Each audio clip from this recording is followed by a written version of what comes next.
That's why Gruk Face Ripper shouldn't be Gruk Face Ripper. It's just Gruk, because he didn't usually just rip off faces. He just got a big claw that has a kill saw on it. So in the book, he has like this rotary jaw where he just puts boys up to his like almost mouth, and he just grinds them down like sandpaper. But that's non-canon, despite the fact that it's in a book. And this overall is why we do not pay attention to Black Library books. But yeah, but see, that's why I prefer the manga.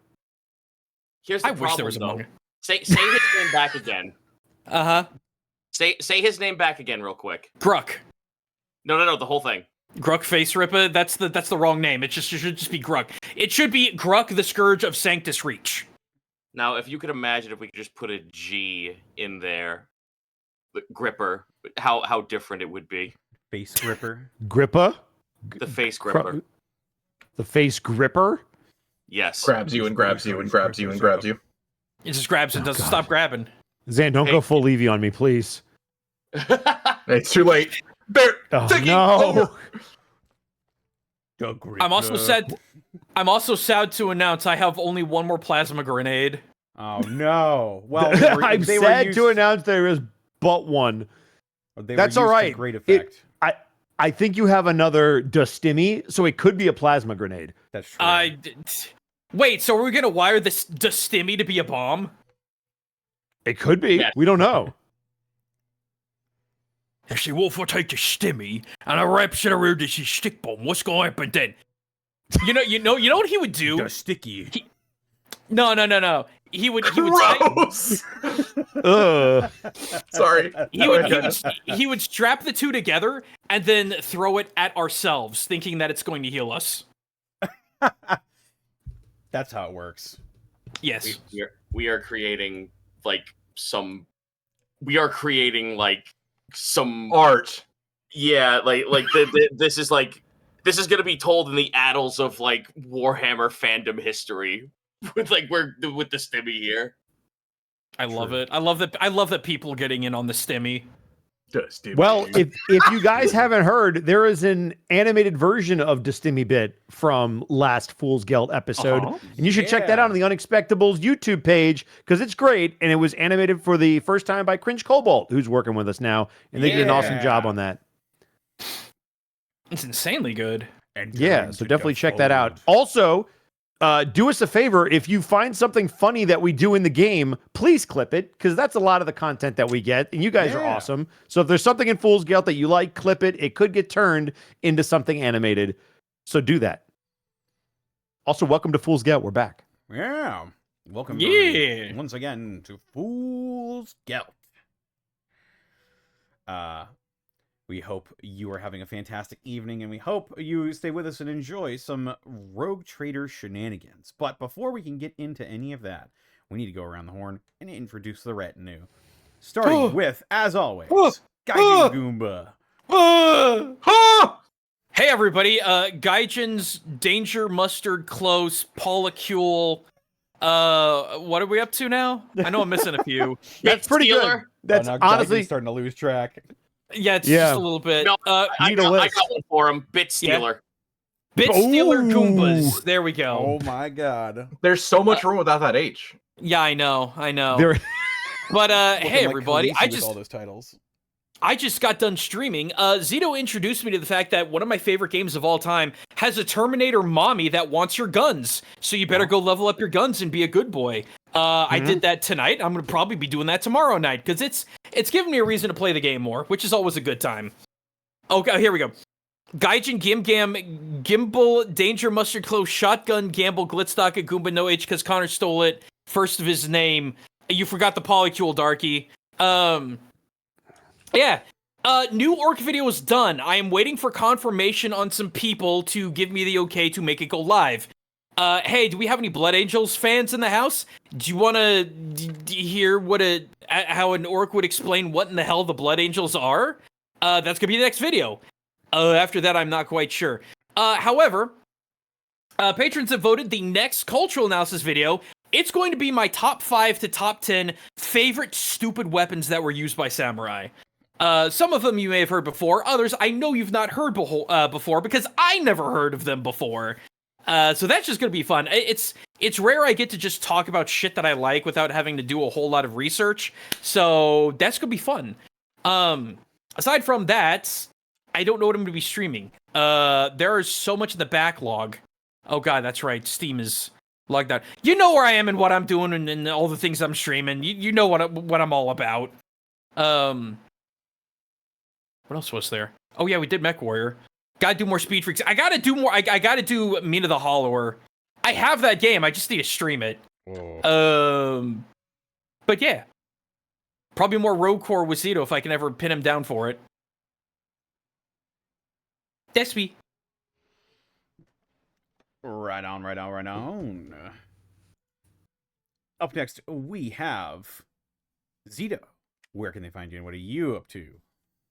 You can find me over at twitch.tv/Zito. Zito is Nito on Blue Sky. And you can also find me on Zito is Nito on Discord. ZITOISNEATO. That's if you want a commission from me. I am slowly getting back into it. I actually feel the drive to want to draw again. My burnout feels like it's gone, which is good because I have a little bit of a backlog to go. But at this point, I could use some more. I could use some more freelance cash because one of my paychecks is being held. So yeah. So I'm just like, I think I need to draw for money at this point because I don't know when my other paycheck's coming back in. Also, a little bit of fun news on that front. Matilda is doing just fine. She and a little bit of more joyous news coming out of her. The insurance company that she's under called me back and was like, "Yeah, we're gonna send you a check for like over 55% of the operation." So that's nice. That's a nice little dush Timmy. Beyond that, you can catch me over at that got a chuckle, really? Yeah, Yeah. I can't not laugh at So the good. stimmy. It It's so was- fucking stupid. Zito, your delivery is always mwah, chef's kiss. I know. It's the frank resting bitch face lower New Yorker in me. You could also find me playing a bunch of indie games. Right now, I am currently waiting. Me and my friends the other night were playing Super Battle Golf and Vampire Survivors because it got a brand new update, and now it's getting even more DLC in the future, which strangely looks like a lot of the content that they put on Warhammer Survivors is now just getting like accidentally being injected into Vampire Survivors normally. It's not a 1-to-1, but it's like if you look at them side by side, it's like, oh, that's why they said in the trailer this is an accidental DLC. I see. Yeah. It's only gonna cost $1 too, which will be even more fun. On the 12th, there's gonna be a new Pokemon Infinite Fusion 2 is coming out. The first part of it, I'll absolutely be playing that because I will be doing a joke like subathon or donathon in the future where I create a professor and a villain, like fake villain and professor for Pokemon, and I'm gonna have my friends voice them, and I have the debug mode for Pokemon Infinite Fusion, so chat can pay me to fuck up or aid me in my quest to be the best that no one ever was.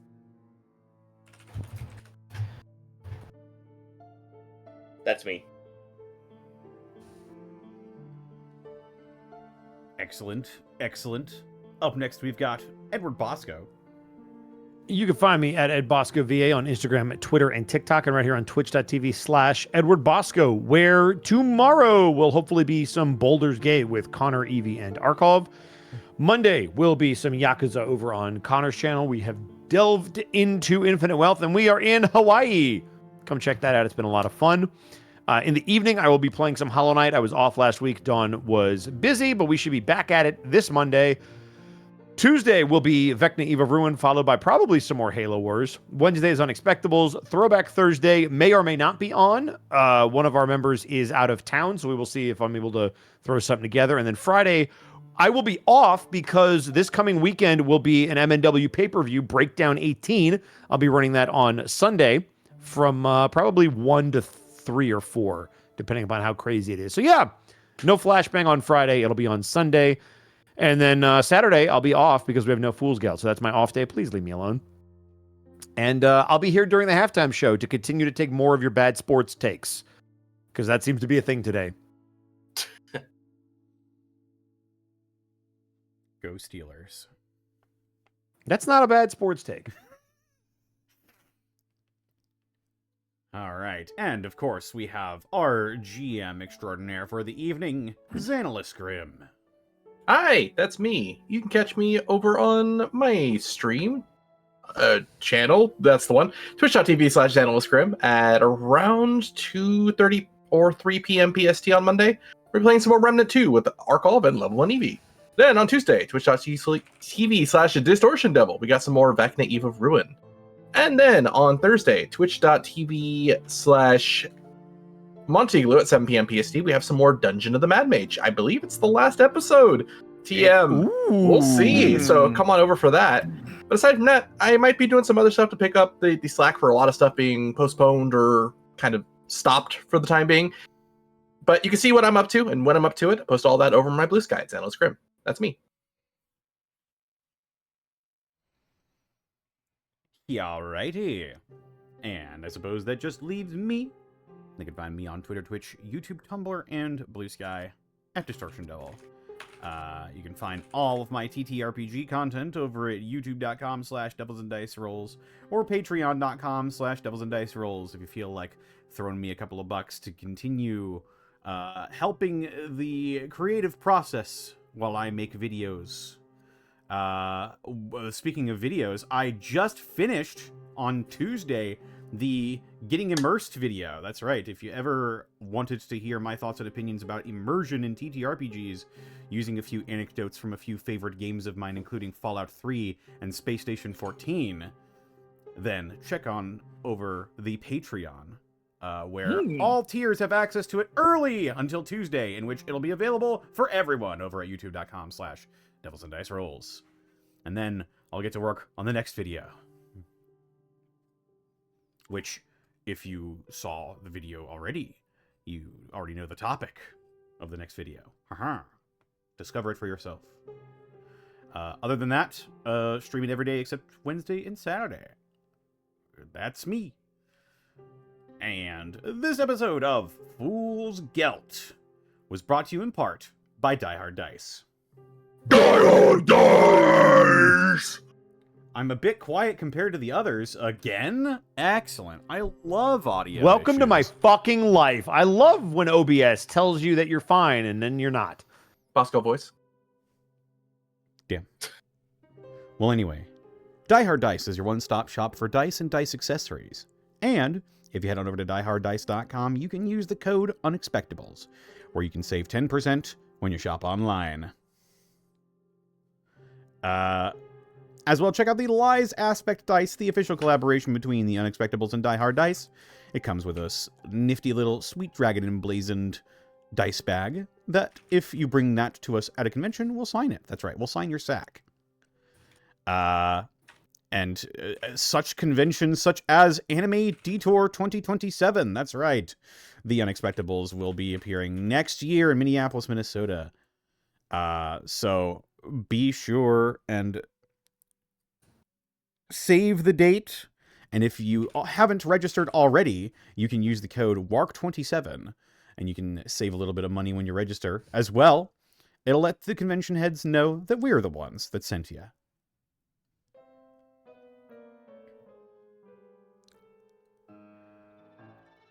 Where the fuck am I? Yeah. Yes. I believe the Kickstarter is finished now? Finished! But I would still like to give a shout out to the wonderful people over, the wonderful people who created Spawns of the Mind Render. That's right. Spawns of the Mind Render is a massive 600-page D&D 2014 and 2024 compatible dark fantasy adventure and campaign setting for levels 11 through 15, with player options set in the perilous mountain realm of Bordan. This story-driven module blends survival, exploration, and tactical warfare in a hazardous sandbox environment, weaving a complex plot with multiple branching threads that intricately connect and gradually unveil the grand narrative of a realm, unraveling into madness. And yes, once again, I believe the Kickstarter is finished. But be sure to check out Spawns of the Mind render regardless. It looks insanely good. Yes. We also couldn't do this week in, week out, without bits and subs from viewers like you. Bits and subs.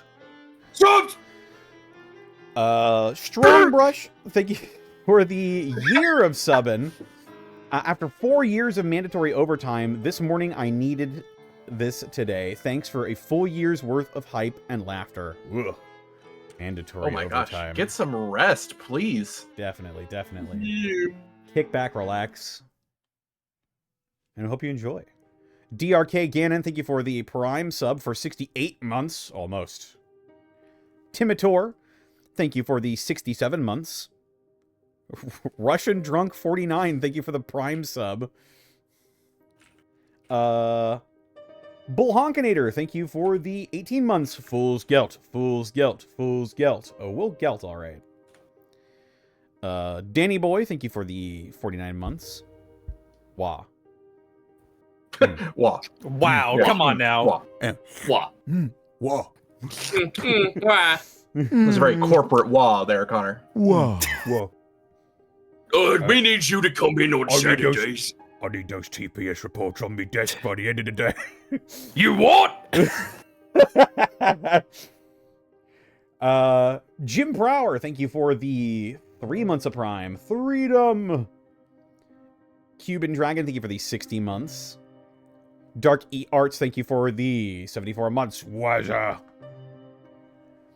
Skeletalpha, thank you for the 74 months. Oh boy, more fools gecked. Let's see how it's how's it going, fellas? Hanging in there best I can. Thanks for all of y'all's support. Yeah, Skeletalpha, if you haven't heard.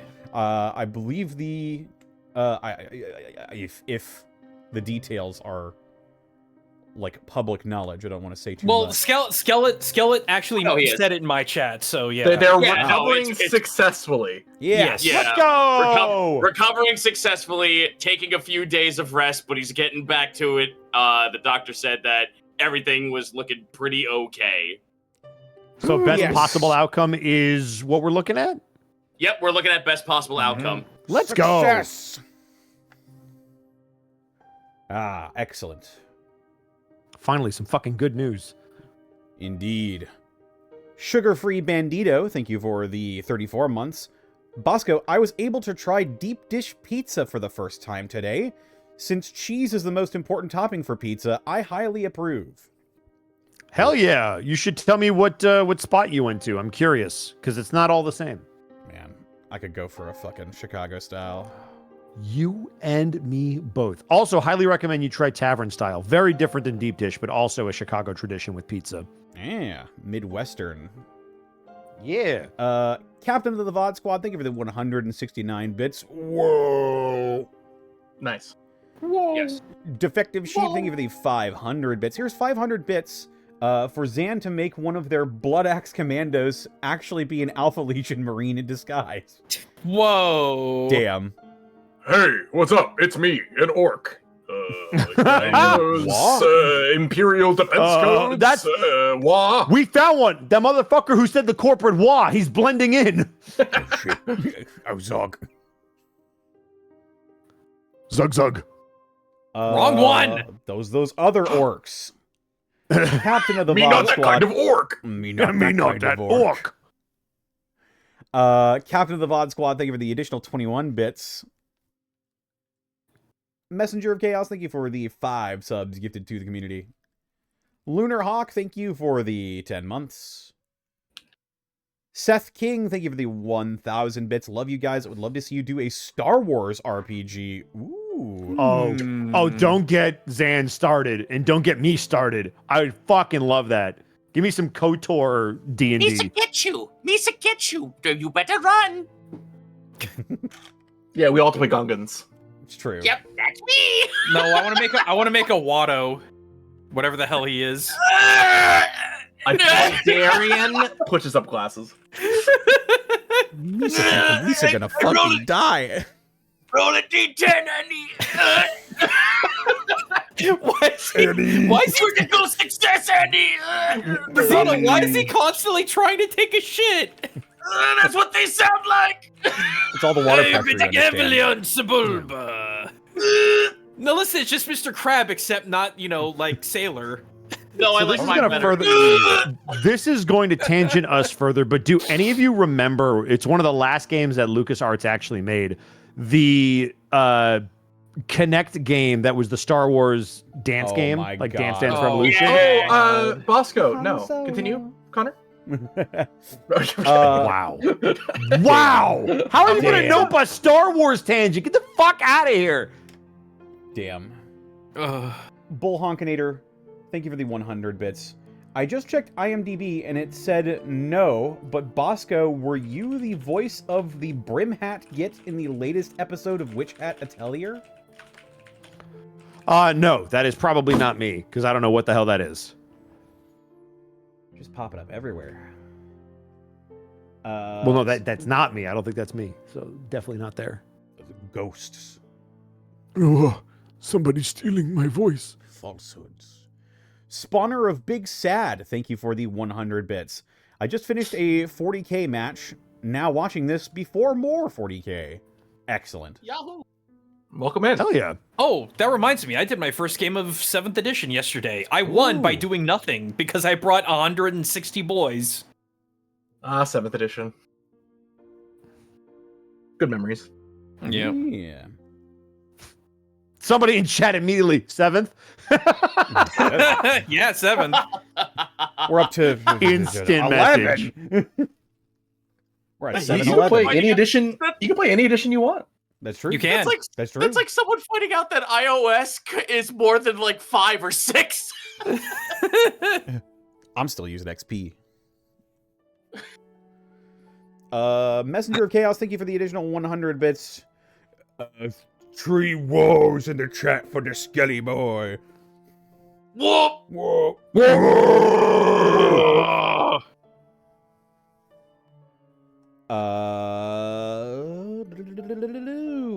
And thank you for the additional 100 bits, Dice Ruler. Connor, I saw the new abridged. Yeah, I'm Oh, Hiei. it's so good. I'm Hiei and Greg the Ogre, I believe, in the Greg yeah. the Ogre. Yu Yu Hakusho Greg the abridged by Ogre. Team 4-Star. Yeah. Let's go. Connor, say the line. Do the thing. Whoa. You're- What, do you want me to talk about my Jagan eye? Yeah. Oh, this? Yeah. what Uh, does that mean? It's a Danny special Boy, eye that he had. And Danny Got it. Boy, thank you for the 25 bits. Goomba, I have a description for the Blood Angels for you. The Blood Angels are just Twilight vampires. Incorrect. They used to be really Ooh. incorrect. Back when they were the That's Ninth like calling the Legion, they- Space Wolves Twilight Werewolves. That's fucked up. Damn. No, they used to see. No, the Ninth Legion used to be cool, and then Sanguinius got a hold of them and ruined them. Watch my video; it'll make sense. Damn. And then he hunger for Borgar. And then the horsey heresy happened. But that is all we've got for bits and subs. All right, real quick before we get started. Sorry to bring the mood down a little bit, but I would like to take a moment to try and honor the legendary painter John Blanche. Hell who yeah! He sadly passed away this past Monday on the 1st. And for those who don't know, John was largely responsible for the aesthetic and art choices and design behind 40k, Warhammer Fantasy, amongst a lot more. His heart is the reason why so many people were drawn to the hobby and were getting into the setting that we're going to be into tonight, myself included. Mm-hmm. As such, I just wanted to say this. Thank you, John, for being a constant source of inspiration for myself and countless others across the world.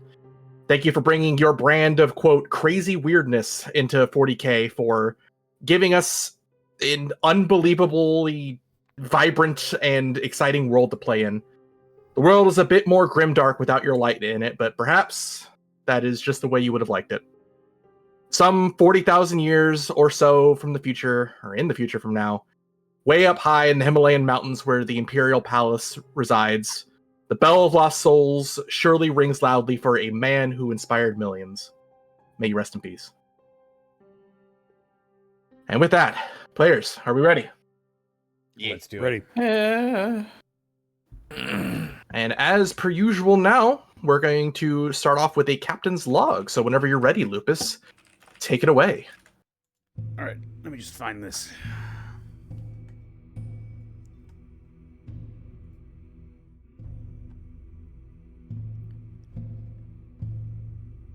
Captain's log number 5. With our business in the Canis cluster concluded, the Fool's Gelt braced for warp travel on a course for Whitetooth's fleet. Nazgob convinced me that he was up to the task of playing negotiator, in hopes of grabbing some supplies, manpower, and perhaps even an alliance with Whitetooth's fleet, to aid us in our completion of Operation Lighthouse. Though we did experience some warp turbulence due to Gloria Victorin Noctori's unease and inexperience aboard the Fool's Gelt, it soon dissipated with the help of Jerichus. We arrived at Whitetooth's flagship, defist over fist, and docked. From this point, I let Nazgob do most of the talking, which proceeded well until some Goths from Red Maw's reign took umbrage with our intentions to liberate the mining operation on Lewistov. A test of metal was called for by Whitetooth, which saw us handily dispatching Red Maw's forces in a game of Planetary Governor of the Hill. Not only did our success earn us Whitetooth's respect, but we left his flagship with quite a few boons, including an enigmatic orcoid device simply referred to as Dustimi. Red Maw's fleet, looking to get back at us for our victory over them, attempted a retaliatory strike with their assembled armada, but we were quicker than them and managed to warp to safety.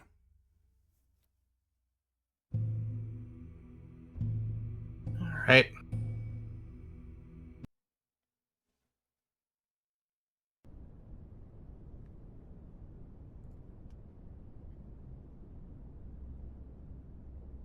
The thunderous chorus of torpedoes crack around the hull of the Gothic-class cruiser, the Fool's Gelt.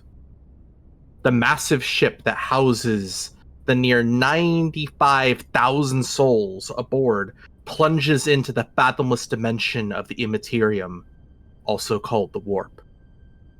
The ordnance fire from the Orc fleet that declared itself an enemy against you has begun to explode in a loud debris field of shrapnel and thunderous cries.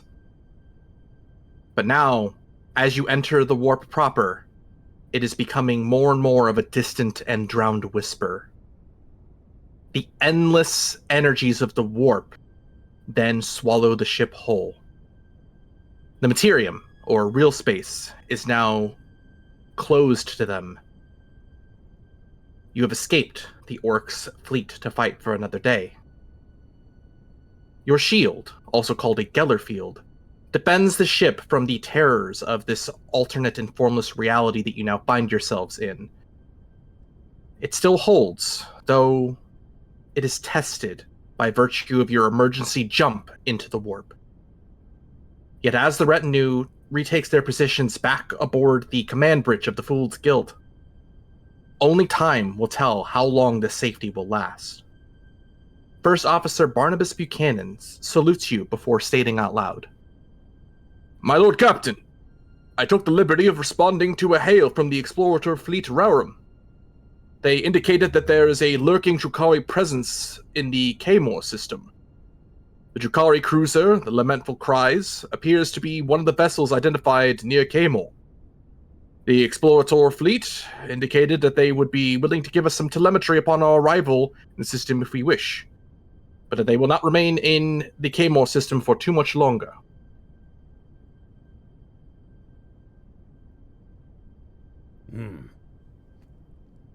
Then we should proceed with haste while we have them in our sights now. Very good. And with this information, and all the information that has been gained thus far, the Lord Captain and his retinue must now decide where to go to next. As I take you to the subsector map, actually. Oh-ho. We're allowed to talk above game, correct? Absolutely. Okay. Where would you guys like to go?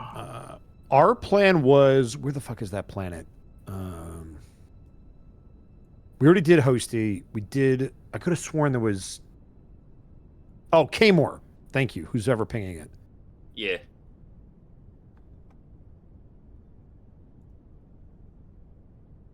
Unless somebody else had a different plan. Sorry, I was muted. We originally were going to go to Lustov in order to start mining that place and getting income, but it's, you know, in Red Maw sector, and I don't know if we want to start messing around with that just yet. That's my fear, and it doesn't look like there's any interference if we did go to Kaymore, because we're outside of, it looks like, hostile enemy territory. And I was about to say, Kaymore is where that Drukhari ship is, correct? Yes. Yeah, I'm all up for going to start that fight so we can complete that quote-unquote side quest. Yeah, and then I think... Oh, I'm sorry.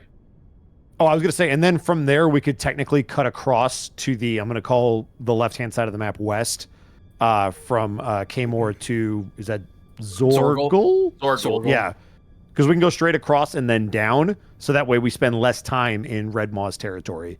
Well, I mean, that's the problem, is that Lustov, that's an orc-held planet, isn't it, Zan? Didn't we kind of figure that I thought out? they just, that was part of the cluster, but they didn't necessarily have anyone down there doing anything. From the document given to you by the Inquisition, you do know that it is currently claimed by Red Maw's reign. Yeah, it's inhabited by the orcs. So they do have troops there, okay. But the idea, I need to get Erdrot to Zorgul to get him healed before we have a Gene Stealer infestation. We need to go So to then Zorgul that would work anyway, because they there's rumored to be a healer there that specializes in xenoid physiology. Yeah, that was Yeah. going to be my not follow-up, xenoid, is it not only gets us away from the cluster for now, but it's also just stuff that we have to do, so we can kind of make a triangle out of it. Yeah, we have no Medicaid doctor, and we kind of need that. Yeah. And we need that before we start going to fight an entire orc mob. Or anything, really, aside from possibly the Drukhari ship. Yeah, Drukhari ship I think we can handle. Beyond that, I would worry. If the Drukhari ship is alone, then this would be the perfect time to intercept it. Yeah. Do we know that actually, Zan? Is that something that we could research, is like where it currently is, or would we need to be within sensor range for that? Unfortunately, according to Barnabas Buchanan, the only way you're going to be able to get telemetry on their ship is to arrive in the Kaymore system. Right. Okay. Then I So say that's probably our best bet. Yeah. Because we can always turn around and leave and go right to Zorgul if we like get there and there's somehow a fleet with them. That's true. But I think it's worth at least investigating, and then we for see sure. where we're at, and then we make a decision. All right. Well, with that, so you guys want to move towards Kaymore? Yes. I'm assuming traveling around the warp route. Correct. All right. I'm going to need a warp travel 55? test, which there is a document for you to consult if you wish in the handouts. Yes, because this tells us like what the degrees of success and failure do. Correct. Yeah. All right. So it's a navigation test. I do remember that. Let me get to my skills.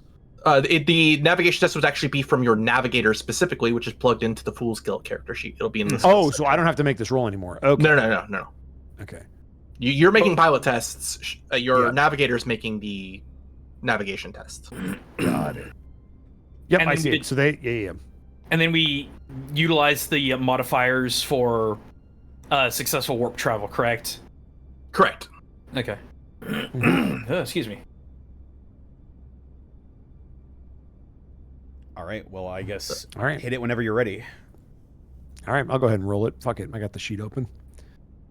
Here we go. Warp navigation from our new navigator. Here we go. 3 Hey, very degrees of nice. success. Let's go. Okay. 3 degrees of success.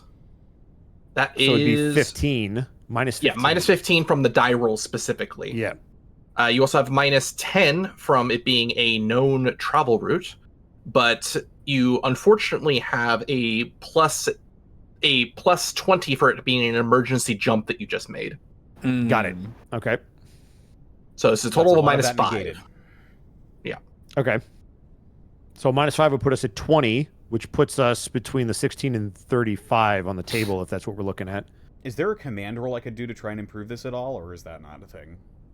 No, I'll absolutely give that to you if you'd like. Ooh.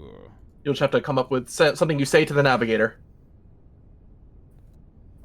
But let's see if you roll well first. Yeah, and then you can be like, I think I might have shit myself. Do something, I guess. Oopsie. All right. I'm gonna make a command roll. That's 3 degrees of success. Hey! I will give you 15 more to that, so this is now at a plus 10. What factor set? Noise. Our target is in sight, or at least it will be once we're at Kaymore. Understood, Captain. You hear from your throne over a box channel from the navigator's suite above the command bridge. And with that, I need a D100 roll, please. I'll do it. All right. And this is for time travel. Or wait, no, this is for the whole thing, isn't it? This is for the whole shebang. The whole shebang. You know what? Bosco, you do it. You're the navigator. Okay, great. Well, Bosco's the pilot. Let's go! Wow. It's just just roll under 20. In fact, roll under everything. That's a 1 Oh for the my podcast listeners. All right, Cool. 1 on the D100 That's means you get straight lines from the navigator, which is clear travel, which gains you an additional space of movement. You're nearly at the yeah. Kaymore Hot sector. damn. That being said, I do need 1d5 for how many days pass. I will do that. Oh, I'm sorry. I already rolled it. Oh, well, you're okay. That's fine. That's fine. 3 days. 3 Bosco's days. excited. Yep. I have the macro, so it's easy for me. I'm sorry. That's fair. All right. And during those 3 days, during a bit of downtime between, well, the amount of combat you've been engaging with and now back into the fields of the Immaterium, Nazgûl, Yes. somewhere in the ship, wherever you might be, you get a random servo skull that finds you and begins to chirp at you as you hear a voice from somewhere on the other side. This is Master of the Vox Evixis. A number of orcs have taken residence in the boiler room on the life sustainer deck. Would you be so kind as to make sure they are comfortable? He'll kind of poke the skull because he still doesn't quite know how it works. Sure, Squawky Skull, I could do that. Excellent. Try to make sure they don't break anything. We do need to breathe still. He'll just begrudgingly make his way wherever he may be down to the boiler room. All right. Where is And- that? Can you ping that really quick? The boiler room isn't a location necessarily on the Fool's Gelt, but okay. they did say specifically it's the boiler room in the Life Sustainer, which is Oh, okay, underneath so the it's Void over Shield here. Array. Yeah. Yeah, I gotcha. Do we have Vox beads between us, specifically the retinue? Microbeads, yes, you do. Okay. I'm gonna activate my funny bead. We have our own frequency. I'm assuming. Yes, you do. For Okay. the retinue. I'm gonna beep that in and just call it to everybody. New boys is horsing around in the new boiler, or in the boiler, in the life sustainer thingy. I figured you boys should come with me. You're a lasgun cock. In your bead. I will shrug in a way that you cannot hear because that may very well be a thing to do. I'll be there. All right, is the whole retinue going to the Life Sustainer? I hope so. Yep. Bosco? Yes, sorry, I was muted. It does help when Okay. I'm not muted. Yes. All right. You all head down to the Life Sustainer, a rather large part of the ship that is built to create enough air and water for the whole ship to be able to function and survive. It's also where the water and waste treatment tend to go through.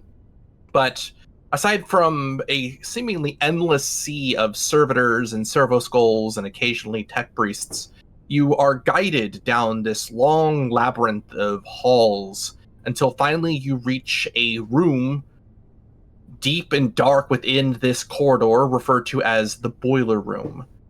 A large amount of steam pools out, making most of you sweat in just the amount of exhaust and, well, heat that's coming from it.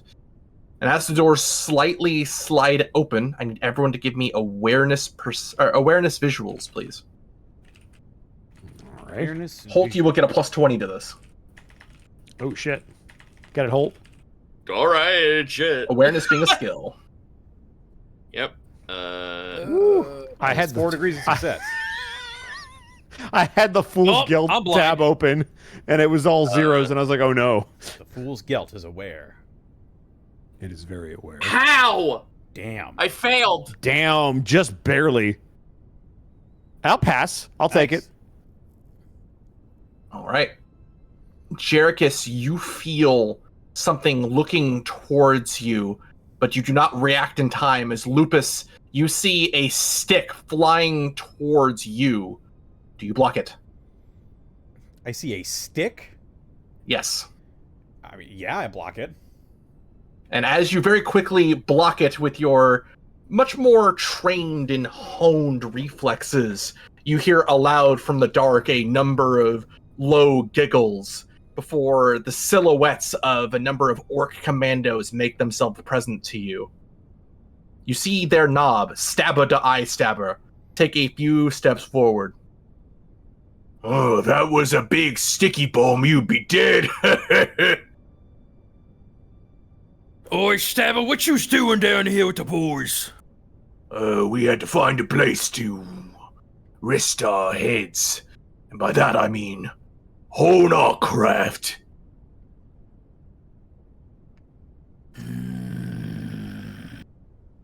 I got word from the other humans that yous was mucking about up here. Time to see what you boys is up to. A number of them squawky skulls came up towards us trying to scan us. Tell us that we aren't allowed to be in here. We ain't gonna break nothing. But we need a place to test each other with a good scrap. A bit of the sneaky around and grabby, you gets it. Zan, above game, I'm trying to think, because I personally don't know the layout of this particular class of ship. Would there be a place they could go, muck about, so to speak? You've had a few days here, specifically Nazgob. Mm-hmm. There really isn't any place that an orc would feel comfortable. Your quarters are comfortable enough because you have two of your companions with you who have kind of made it nice. But there wouldn't be really any place for a commando unit like this to feel comfortable, you would assume, aside from something like this. I was about to say, how accessible would the Arboretum be? The Arboretum has probably not too going many to the people Arboretum. walking through there. Hang on. Sorry, what were you saying, Zan? The Arboretum probably has a few too many people walking through there to not feel menaced by the commandos. Okay. That being said, Nazgob, this place seems fine. It just they need to know where is off limits and where is not. All right.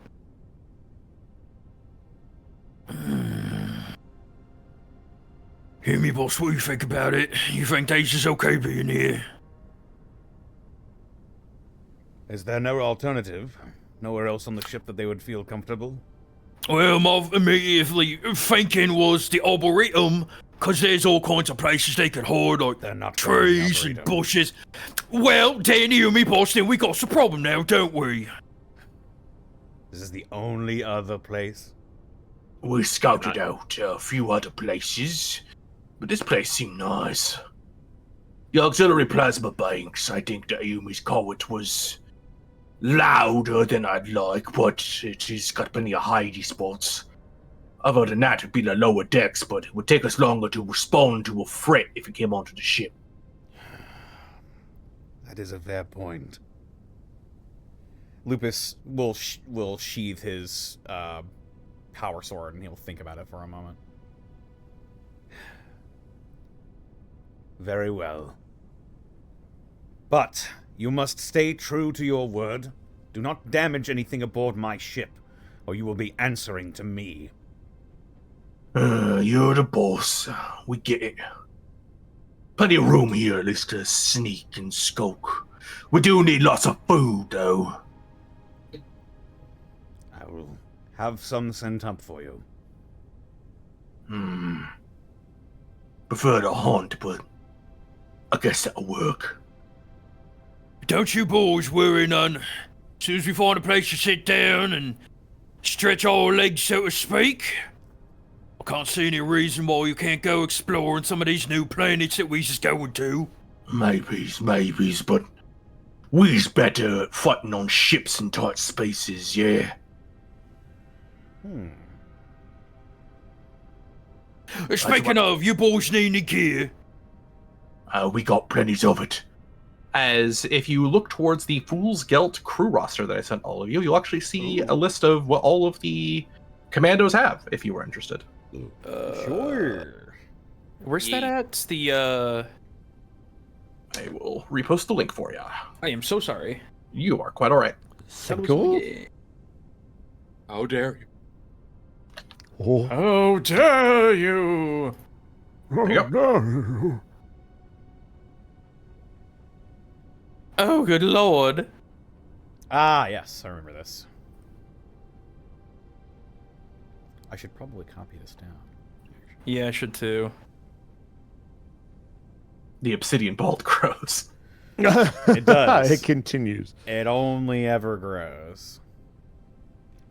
Good lord. But you need not worry about us, big boss. We keep to ourselves mostly. Prefer to do the ambushes over each other. It's good sport.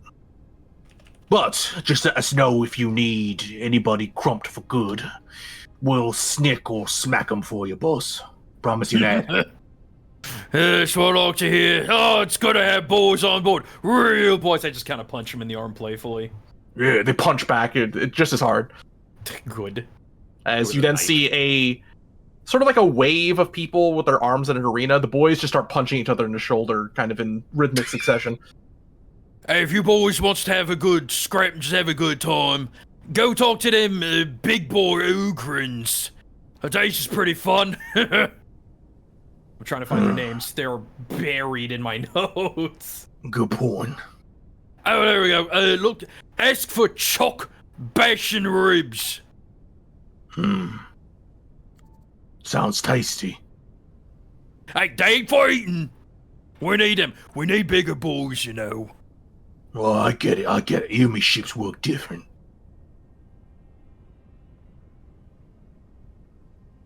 Now, is there anything else? I think that was. They're not demanding above game. They're not demanding payment or anything like that, are they?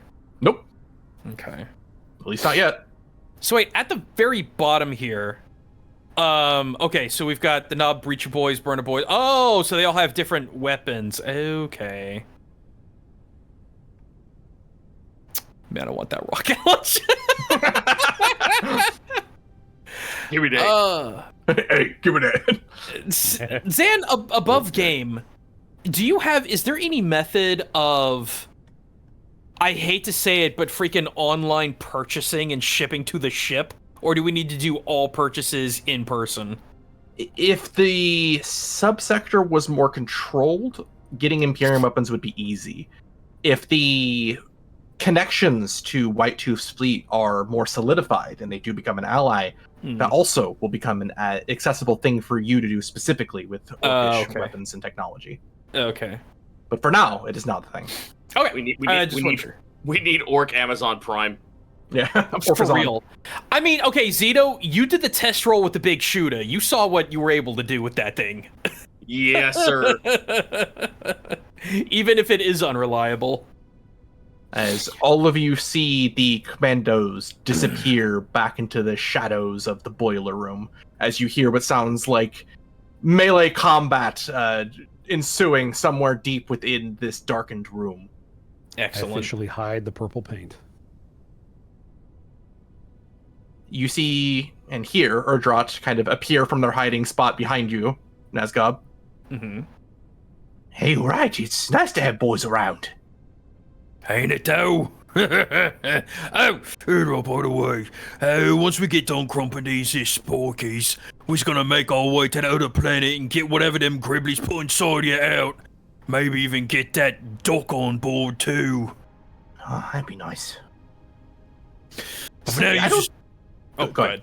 No, you got. You got. No, you first. I don't think I've seen you this, or any boys this excited since, well, me old war boss was still around. Well, maybe I'm going a bit soft. Maybe I was just like into intercultural experiences. After all, if one day we're just gonna have our own war, we're gonna know how these boys work. Right? That's true. You see Urdrot kind of make themselves known to the whole retinue. Thanks for sticking up for me back there on White Tooth's ship, boss and boys. Yeah, it was a fun scrap. Wish I could have do it again before they jumped us. Stupid Even- cocksuckers. Even before the scrap, White Tooth wanted to send me to the pain dock, and you didn't let him. You didn't have to do that. I'm just a grot. Hey, but use is more grown. Don't you forget it. Like he's being angry, but it's obviously not like actual anger. It's like, what's the word? He's trying to cover up any sort of would-be emotion with just anger of just like, Sure, no, sure, mind. yeah, You yeah. shut up your mind. Yeah, all right. Just go crump something, will you? We don't want to get you all pudgy like White Tooth. I don't know, that boy eats pretty good. By the way, you stick close with me. I was just glad I got you that grot gun, the way you shot that soldier in the head. All that.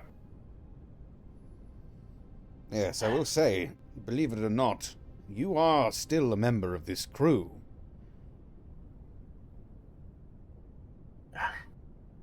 Thanks, boss. I didn't realize that would mean so much to me, but kind of does. As the rest of you get communications for you to travel about various parts of the ship as though your presence is needed elsewhere. Let's go. Yes. Oh, by the way, Zan, can we heal our toughness? Yeah, after the first day, absolutely. Okay. Or we're still on day 1, correct? Yep, this is a Okay. few moments after you guys jumped. Okay. That's fine. As Holt, the ship's confessor, Friedrich Clark, sends you a direct communication. A box speaker from a servo skull blares out. Master at Arms, I would request your presence at your earliest convenience in the Imperial District in regards to something important, but not urgent. The Emperor protects. Emperor protects. I look to the rest of the retinue. Well, I have my orders. If anyone wants to tag along, they're welcome. Yeah, might as well. Very well.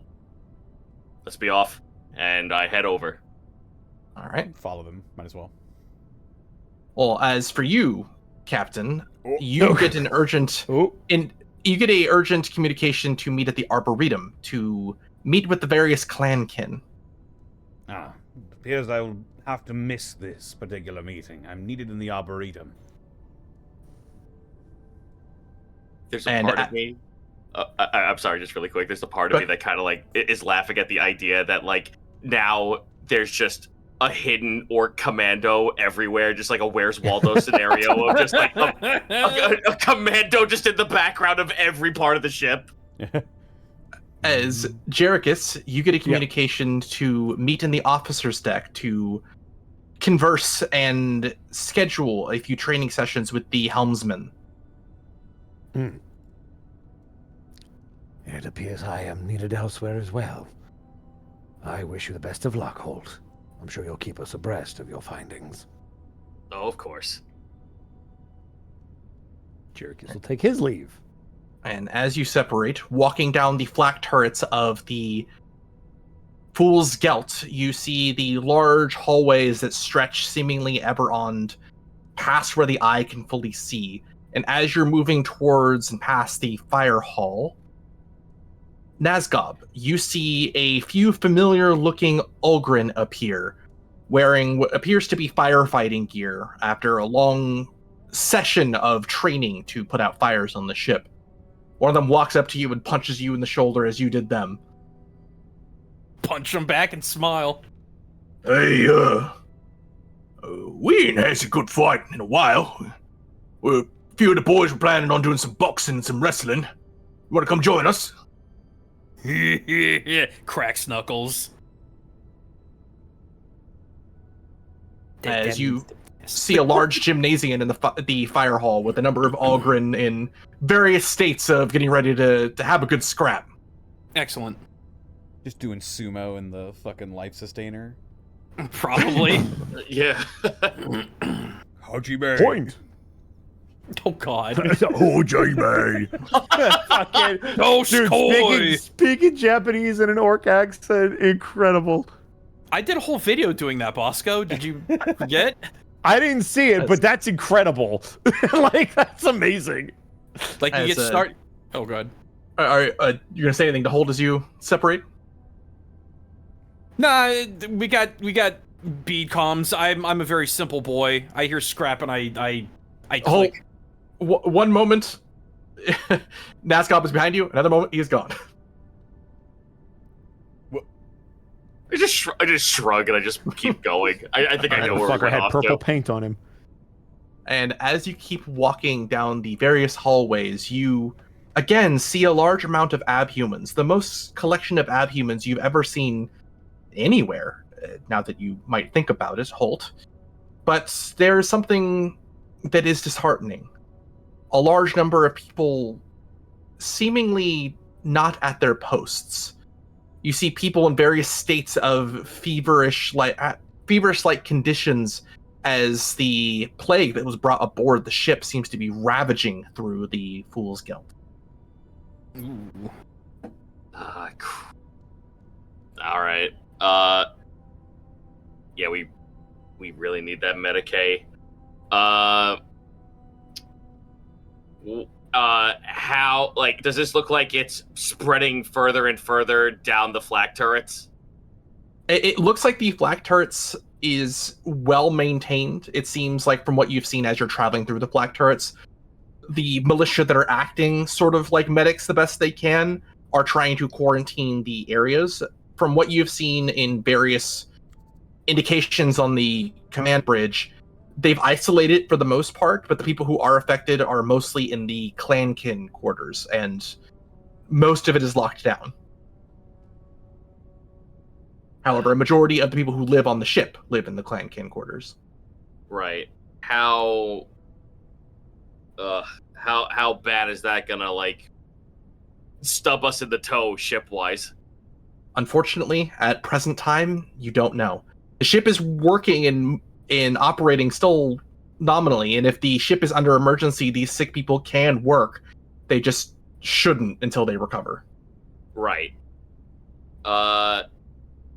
Is there nothing that, even with no one working in the Medicaid deck, is there nothing that could be searched in the Medicaid deck that could at least act as a placebo to this effect? From what you've been able to see, the people of the Fool's Gelt, mainly the militia, have taken the Medicaid deck and used it to quarantine the people who are very, very sick and high risk. It looks like there isn't much in the way of medical supplies on the Fool's Gelt in general, let alone a staff to maintain and operate it.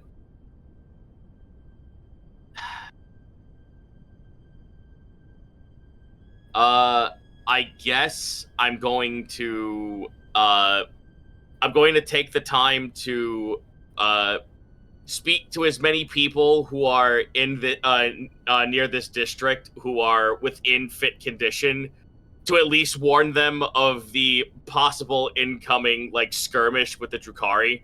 So just to get everyone braced for the worst to come to worse.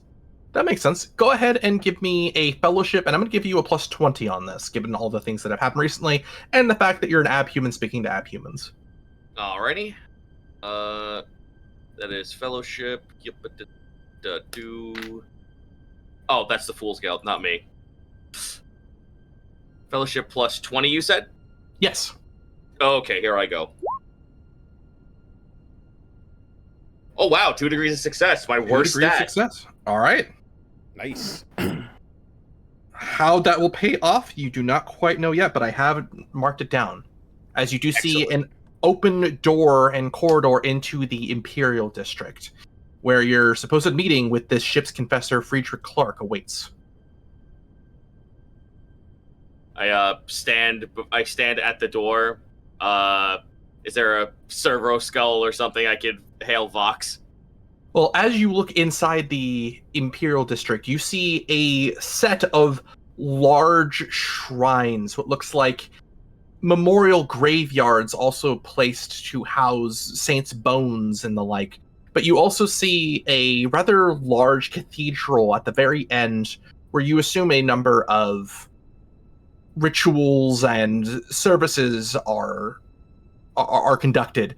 But to your ear and to your cybernetic eyes, in the center you see an amphitheater where you find a large number of children in various forms of abhumans sitting in attendance at this amphitheater. And at the very center of this amphitheater, you find the ship's confessor, Friedrich Clark, a small halfling-like abhuman called a Ratling, addressing the children after a long day of education. They seem to catch your eye, Holt, as they kind of motion for you to come towards them while they're still talking. I do so. I will not say anything yet as not to interrupt the confessor. And as you enter the amphitheater, you see the host of children listening attentively as the ship's confessor speaks. Once, one day before any of us were born, mankind spread across the stars. We made homes on new worlds that spanned across the galaxy. But then, a large and evil storm reigned over all of mankind, separating us from each other. Xenos of all kinds began to attack mankind while we were alone and in the dark. Our bodies changed to adapt to these threats on all sides. Abhumans, they would call us. But very much still of mankind. We banded together and cried out for help to the heavens. It was then, in our darkest hour, our prayers would be answered. For it was then that the Emperor of Mankind would summon forth 9 great angels to reunite all of mankind and fight back against those who would bring ruin to us. The Emperor shook the heavens and stopped the very storms themselves upon his godly command before launching a crusade across all worlds to bring mankind back together. This angered the demons of the evil storm, who themselves sent 9 great devils to slay the angels and bring an end to this great crusade. But the Emperor and his angels would ultimately stop them, for their love for mankind was too powerful for the demons of the evil storm. Now the Emperor sits upon his throne on holy terror, as his angels fight the demons that have spread their evil across the galaxy. But the Emperor asks us to continue his work in keeping mankind united. The Emperor asks us to be vigilant, for the demons now work to shatter the very love that would bind us and keep us together as mankind. The Emperor asks for us to be strong against these demons and to be wary of their lies. For if they trick us into hating one another, we will surely be separated again until we are alone and in the dark once more. And we won't let that happen, will we? The children in attendance all shout their resounding no's as rations are handed out to each of them to take home for themselves and to their families, as the ship's confessor then continues. The Emperor calls upon all of us, each and every one of you, to look out for falsehoods of demons and report them as soon as you see them. For it is not only in truth do we find unity, but it is in that unity that we find strength. The strength of mankind. The Emperor protects. The children shout out, echoing these final words before the confessor then makes the sign of the Aquila with his hands over his chest. And the children mimic. They all turn towards the statue of an armored warrior who stands vigil with a shield and sword. The statue has a skull for a head and is hooded, with a halo that is worn like a crown over its head. Holt, you know the statue to be of the Imperial cult, the official religion of mankind. Whether it is an accurate depiction of the God Emperor of mankind or just a facsimile of some distant Imperial saint, you're probably not sure, but it is venerated in ceremony all the same. A massive host of servitors begin to escort the children from the amphitheater and towards their homes, as the ship's confessor seems to walk towards you directly, Holt. Good. Yep. Oh no, please. You made it. It's good to see you. Yes, as soon as you made the call, I made my way. A resounding speech you've given them. Thank you. I fear now is more important to remind them and teach them of the Emperor's duties. I regret to say that we have not had much time to speak to each other in an official capacity. Whether we have seen each other outside of the opening ceremonies and, of course, the funeral for the fallen, but I did wish to speak to you, and I am very thankful that you arrived so quickly. Yes, of course. Anything for those who need me on this ship. Well, would you be willing to follow me to my office? I have a small bottle of Amasec I'd be willing to share. Well, I'm more happy that I'm here now. Now I'm more happy that I'm here. He smiles as the short individual begins to motion for you to follow him. I do so. Father Friedrich escorts you from the amphitheater into his office. It is a humble venue in comparison to the rest of the opulence of the Imperial District, but nevertheless, you do see an overpowering sight beyond the modest desk and chairs of the office room. For hundreds of skulls line the walls, and not carved of metal or stone, but instead real human bone. An equal number of plaques rest underneath each of these skulls, indicating the names of the many clergy who have served and died on this ship, including many names of the previous ship's confessors. Father Friedrich pours you a cup of average quality alcohol, in this case, and begins to sit down, offering for you to get comfortable in the seat as well. I do sit down, but I am looking over each of the skulls and making sure that I'm just seeing like all of them are tagged. There's a little bit of like, not like shock, but like an impressed almost sort of look, just like looking over all the honored. Yeah. You know that it is very common, especially among the Imperial cult, to keep bones of those who have worked in service of the church. They're venerated artifacts. You'll forgive me of me staring. Honor is something I seek for my duty, and seeing all this just, well, puts a bit of warmth in my heart. Me as well. He smiles as he seems to sit unassumedly before motioning with his head towards a clone-crafted, bionically enhanced, and mindless robotic infant with small angel wings upon their back, called a cherubim. It floats into the corner of the room with their cyber skull-like face housing a number of small speakers installed into them.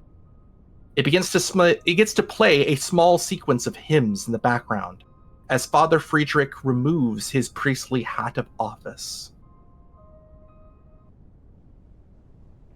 Oh, getting casual. Holy shit. He slides you the cup of Amasec. I do apologize. I am bringing you away from your duties, Master of Arms. Oh, think nothing of it. At the moment, my duty was to make sure that a bunch of rowdy orcs don't break our life support. Now that that's been settled, my schedule is a little bit more open. Good. I do wish first, of course, to offer you space for bringing any concerns before I state mine, as is my job.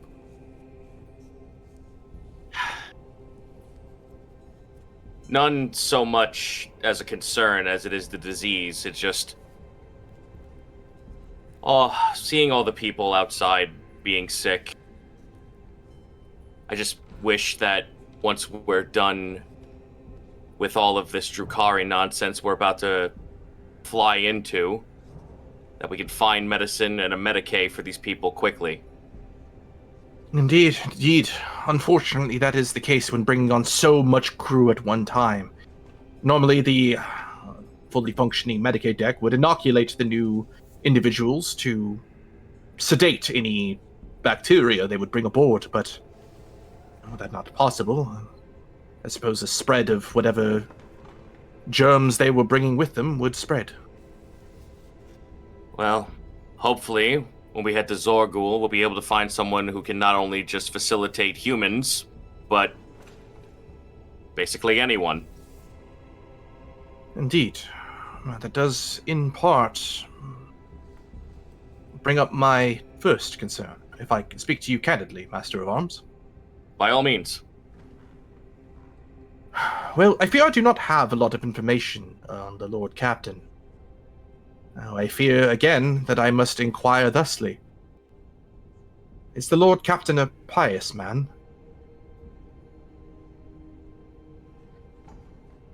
Okay, hold on. Choose wisely. Yeah, I was about to say. Choose very wisely. If you would like, you can give me a scrutiny to see if this question is leading or if they're trying to get anything from this. Yeah, like I'd like to try to like parse like what, like, obviously the confessor would like to know if someone feels like, you know, they believe in the emperor a little bit, you know, how far do they believe in the emperor.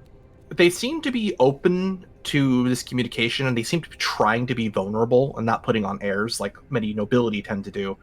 This person seems far more industrious in their upbringing. So as a result, I will give you a +10 on this, as they are seemingly trying to be open. Okay, fair enough. Like, I don't plan on anything to come from this, but it's Sure. a check. Wow. A success. Wow. Still success. You get the indication that he's scared of something. Doesn't really... Your answer of yes or no doesn't necessarily indicate a leading question. However, it does give you the indication that they are worried about the captain.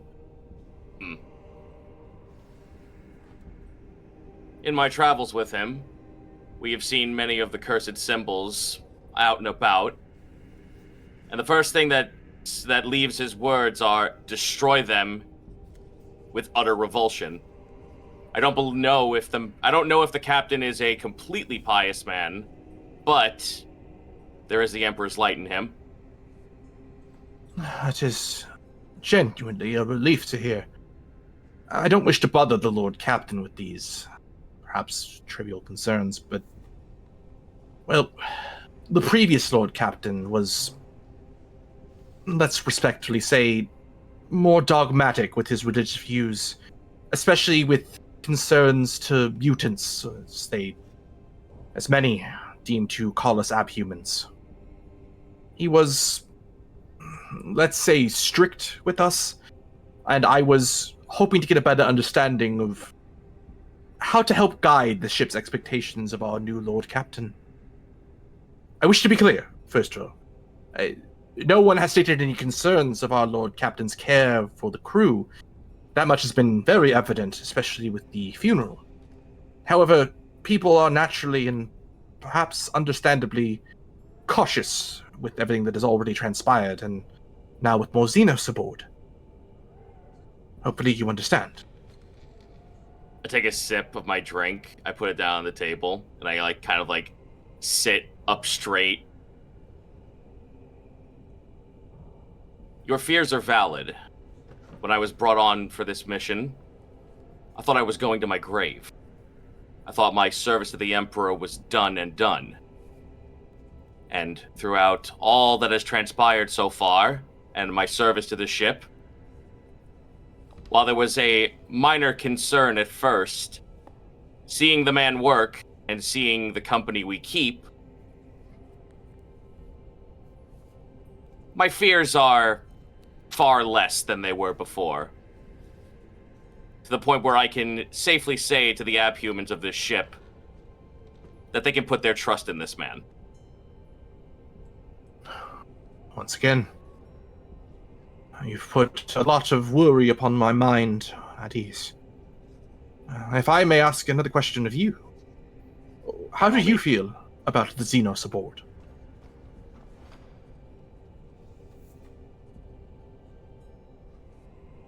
I will not mince words.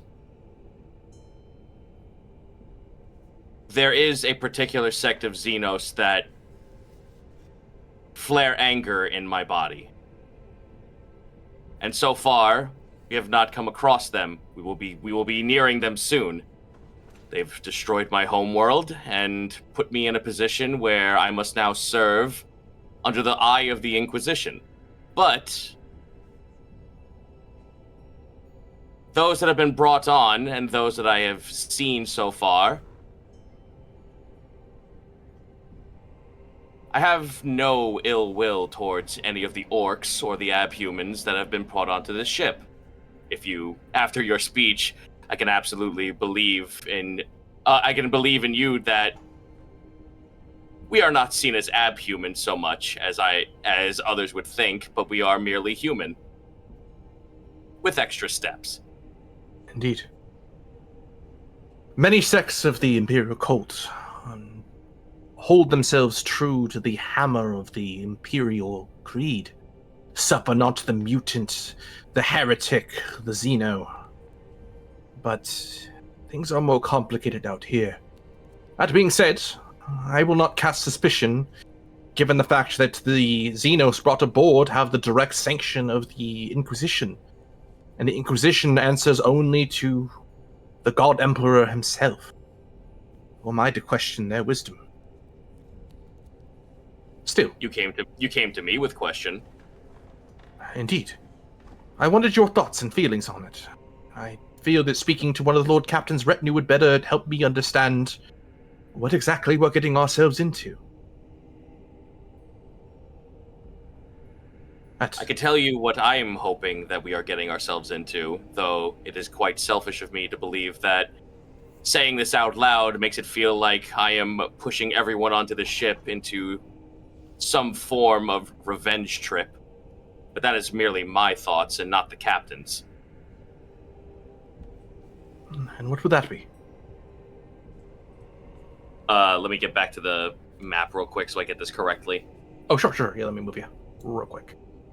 Yeah, to the star map, please. Yeah, I gotcha.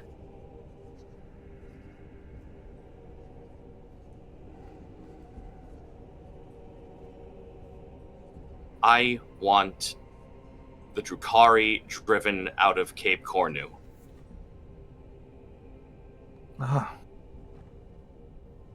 It does make sense.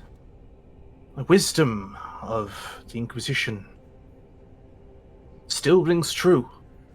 With Cape Cornu blocked off, rather seized, Entire half of the subsector is completely cut off. We dare not try to enter the warp storms that would be around that safe travel route. And the Chukari know it, that is certain.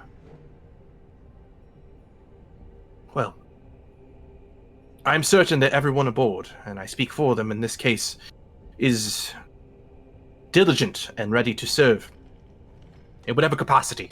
That means taking a fight to Cape Cornu directly. I'm certain that we will perform as best we could and can.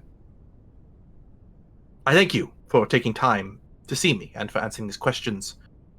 I have but one final request of you, however, if you would hear it.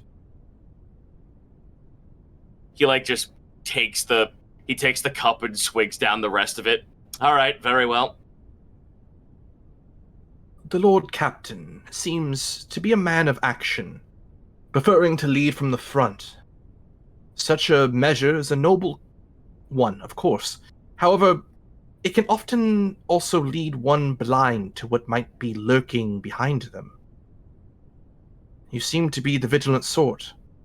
My request to thee would be to keep a lookout for any signs of corruption against the retinue, as the great enemy's hideous lies are far more prevalent than I would like. They are testing our ship, perhaps now more than ever, upon my, tenure. Something wicked is brewing, Master-at-Arms, and I pray every day that we are ready when it finds us. Allow me to tell you this. I don't know if it'll bring you comfort, but at least it's more information to at least hope to give you some sort of ease on my thoughts of the matter. Have you read any of my files? Do you know who I am, where I come from? I have not. We have been barred from accessing that information without expressed consent from the command staff, and specifically the Lord Captain himself. His retinue is his business, of course. Allow me to speak a little of myself to you, then. Before coming to this ship, I was branded a heretic. I was sent to a prison. I served in the Holy Emperor's name for many, many years, from most of my childhood to the age that I am now. And do you know why I was branded a heretic and brought low? My command, my honor stripped away from me? Why was that? I killed my commanding officer under the suspicion of heresy. And by the grace of the Emperor, that was exactly the situation at hand. He nods, soaking in the seriousness of the situation. I could not imagine the strain and the stress you must have endured to make that decision. And make no mistake, Confessor, if I feel that darkness creep in to anyone of this retinue or of this ship,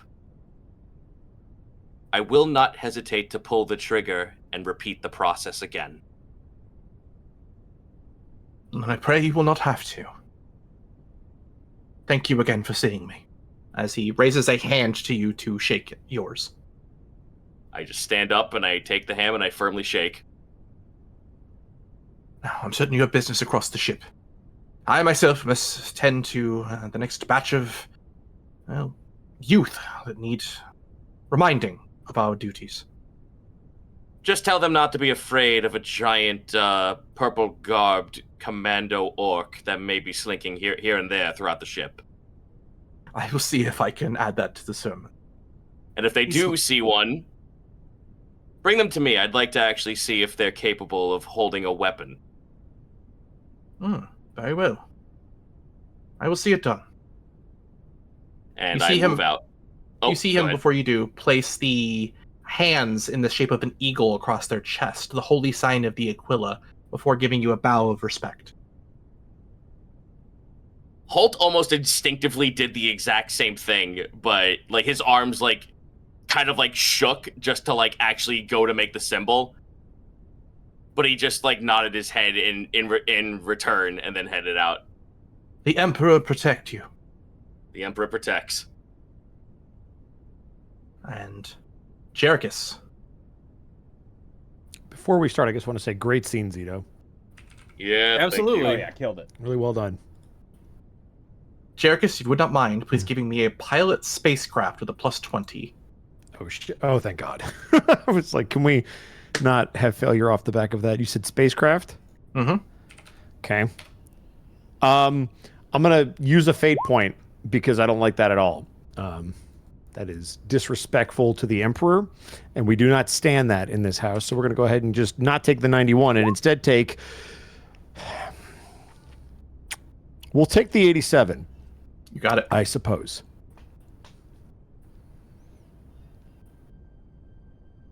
You spend hours going over various piloting techniques for the Fool's Gelt with the helmsman Secundus Ivan Oxley, a male dwarf-like abhuman called a Squat, as well as helmsman regent Tristani Wellerman, a female abhuman whose body has grown long and lanky from generations of living in low-gravity environments. These abhumans are referred to as Longshanks. Longshanks? Longshanks, yep. Okay. The helmsman Secundus takes over piloting duties while you are away, Jerichus. Mhm. As Master Helmsman, while you are indisposed or otherwise, they are responsible for your duties while you are away. The helmsman regent takes over for the helmsman Secundus when they are likely away. And as the youngest of the trio of you, they are often shadowing you or the Secundus, trying to learn what they can about the ship as a part of their training. And as you... Go ahead. The Secundus was the Longshank? Secundus was the Squat, and the Regent was the Longshank. Regent is the long. Okay, let me make sure I know. It is also in the crew notes if you need to refer to it. Oh, yeah, I see it now. Perfect. All right. However, as you take a few hours rigorously training with them in a command bay to do so within the officer's deck, you learn that it is difficult to adjust the size of this ship. It's not something that you are necessarily used to. You learn what you can, but it will likely take a good bit more experience behind the wheel of the ship to get a better understanding of its operations and how it works. However, from the prolonged training session, you also do gain at least a better understanding of how you can impact the ship directly during the ship's maneuvers. A secret that you recall that has set you apart from the other helmsmen that you've served with aboard various void vessels due to your connection to the warp. As such, you can manifest small course corrections upon the ship's hull while in the weightless void of space.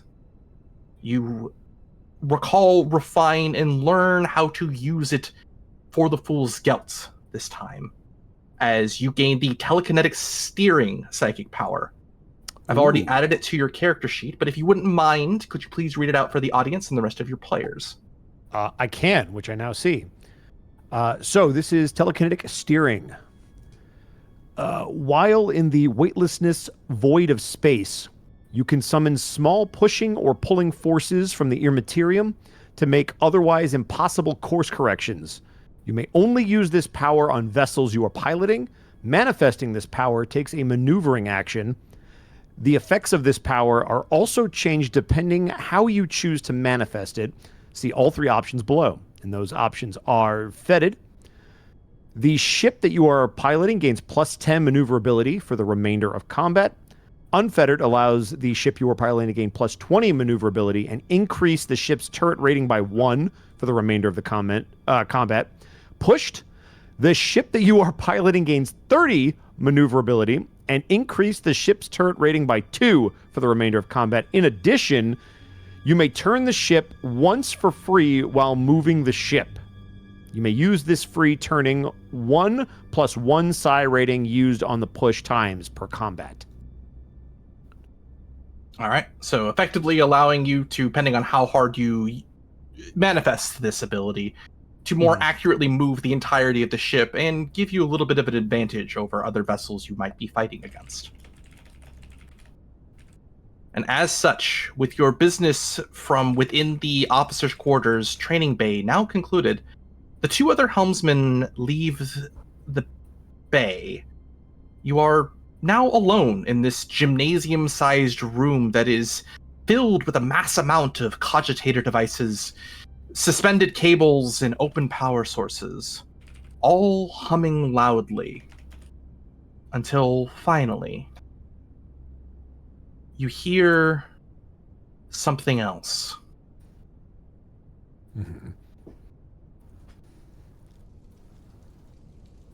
Then you hear a low buzzing sound. The illumination devices in the room flicker before dampening to a low dim. Your heart begins to pulse. Your sight is reduced.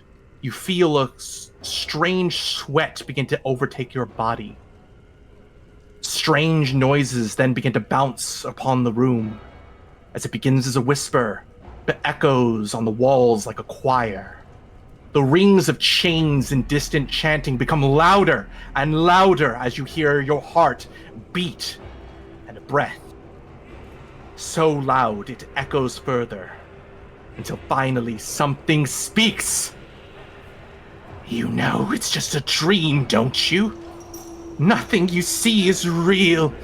Every face is a fabrication, every voice is a lie. Wait. Who's there? Someone is listening. Go back to sleep. Go back to sleep!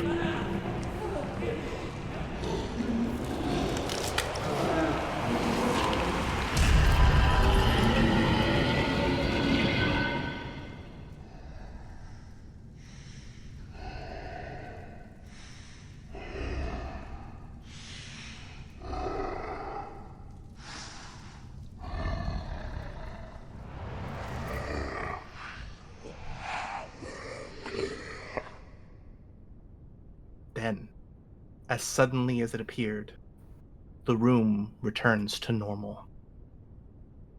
Your vision restores. You see nothing in the room. You hear nothing out of the ordinary. It is as though nothing happened at all. Then, finally breaking the silence, you hear a low groan of a pained individual. From the corner of your eye, you see slumped over a figure in robes, gasping to get to their feet. What do you do? Do I recognize the individual that is hunched over? Not at present. Jerichus will very cautiously move over in that direction. I assume I still feel the effects of whatever that just was, like elevated heartbeat. That is up to you. Some kind of strain. Okay. I'm going to say that definitely had an effect on Jerichus, so he will move slowly, both out of caution and out of just the need to catch his breath. Are you all right?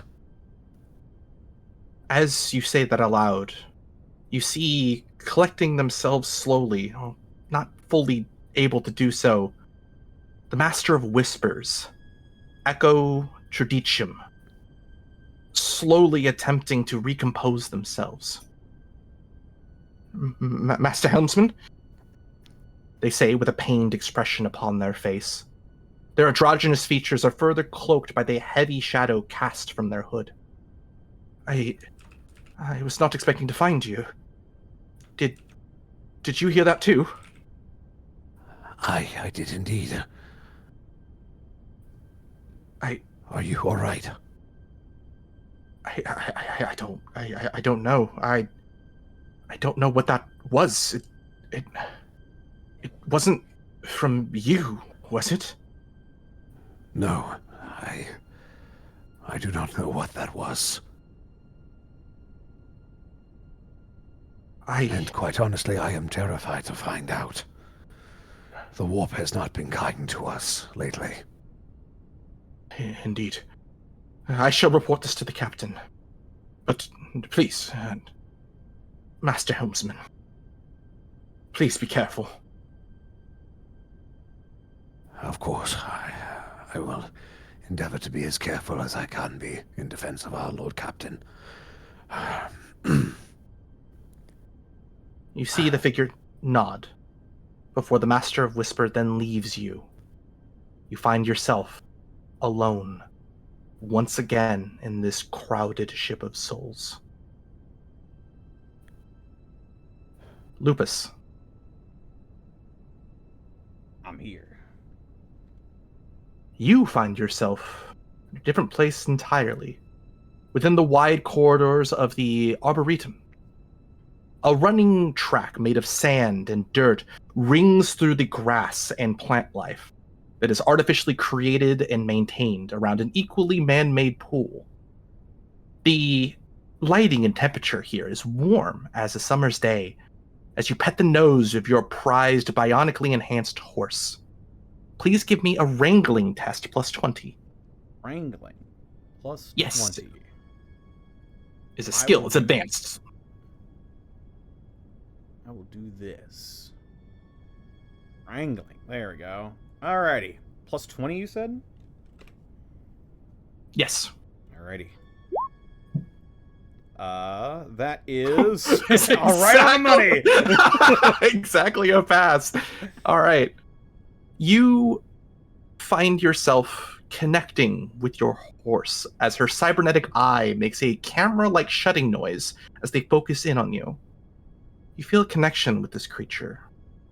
Your horse, Rumble, makes a calming snorting noise as you see her tack and saddle have been finely fashioned just for you. But before you can break in said saddle, the auxiliary reason for your arrival here in the Arboretum finally appears.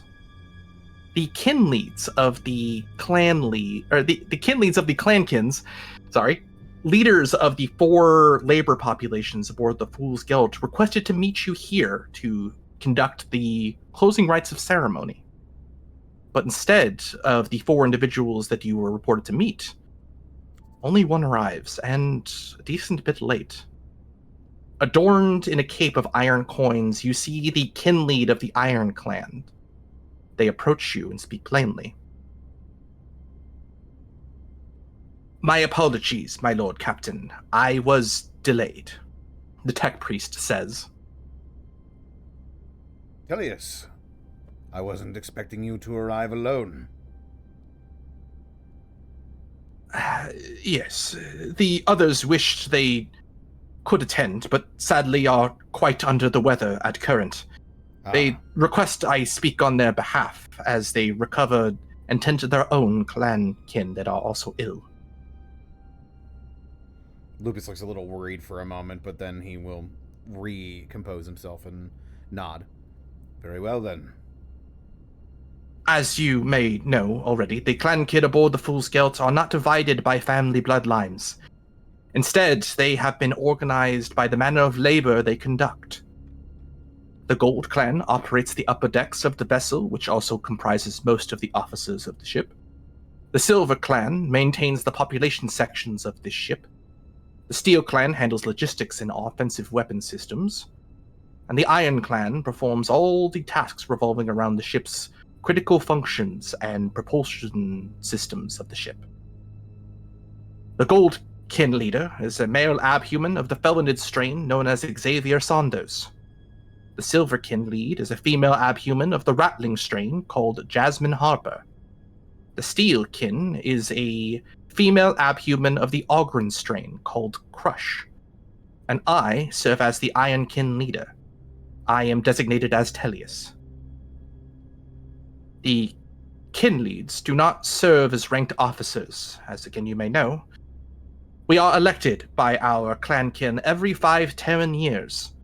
And while we do work for the benefit of our clan kin, we serve the ship first and foremost, and by extension, report directly to you, my Lord Captain. As such, you are the only one above us in the chain of command. Even your retinue is barred by rights of the ship by ordering us clan kin around without your express condition or order to do so.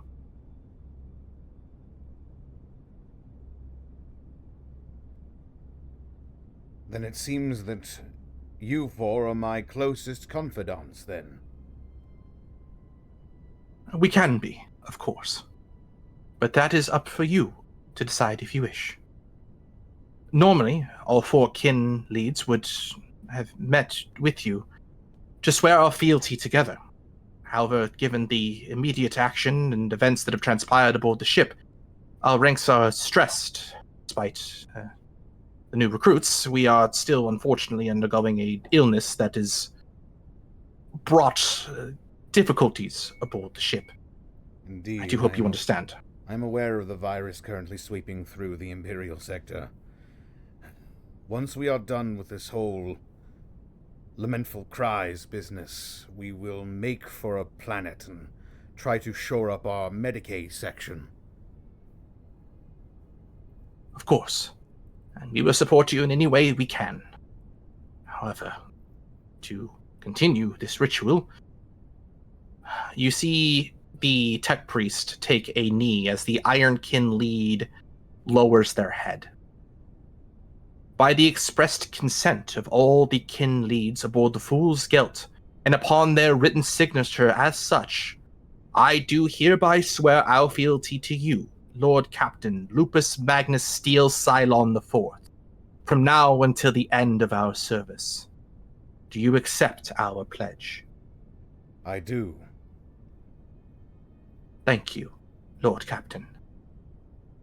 They rise to their feet before bringing out a small metal box and offering it to you. Just as a small aside, if this was indeed the purpose of the meeting, then Lupus would also be wearing his own clan pin. All right. But he will observe the box. He will take it if it's offered to him. It is. As the tech priest continues to speak. This is normally meant for the Goldkin lead to give. However, given the circumstances, I hope you will understand the break from that tradition. Yes, of course. These are extenuating circumstances. Please, open the box if you would, my Lord Captain. He will open the box. Inside, you see 10 gold coins, similar to those worn of the rest of the gold clankin aboard the Fool's Gelt. However, you do see a distinction amongst these 10 coins, as each of them are pressed with the symbol of the rogue trader, and have a number of words in High Gothic that translate to Retinue of the Lord Captain engraved into them. These are for you and your retinue to wear, if you wish. Though certain ceremonies have been broken by our previous Lord Captain, so you would not be the first not to wear them, or the retinue not to wear them, if you so choose.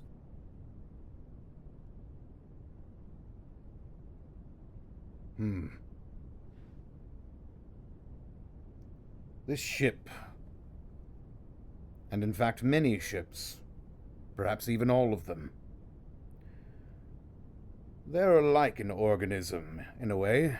Wouldn't you agree, Tellius? Indeed, my Lord Captain.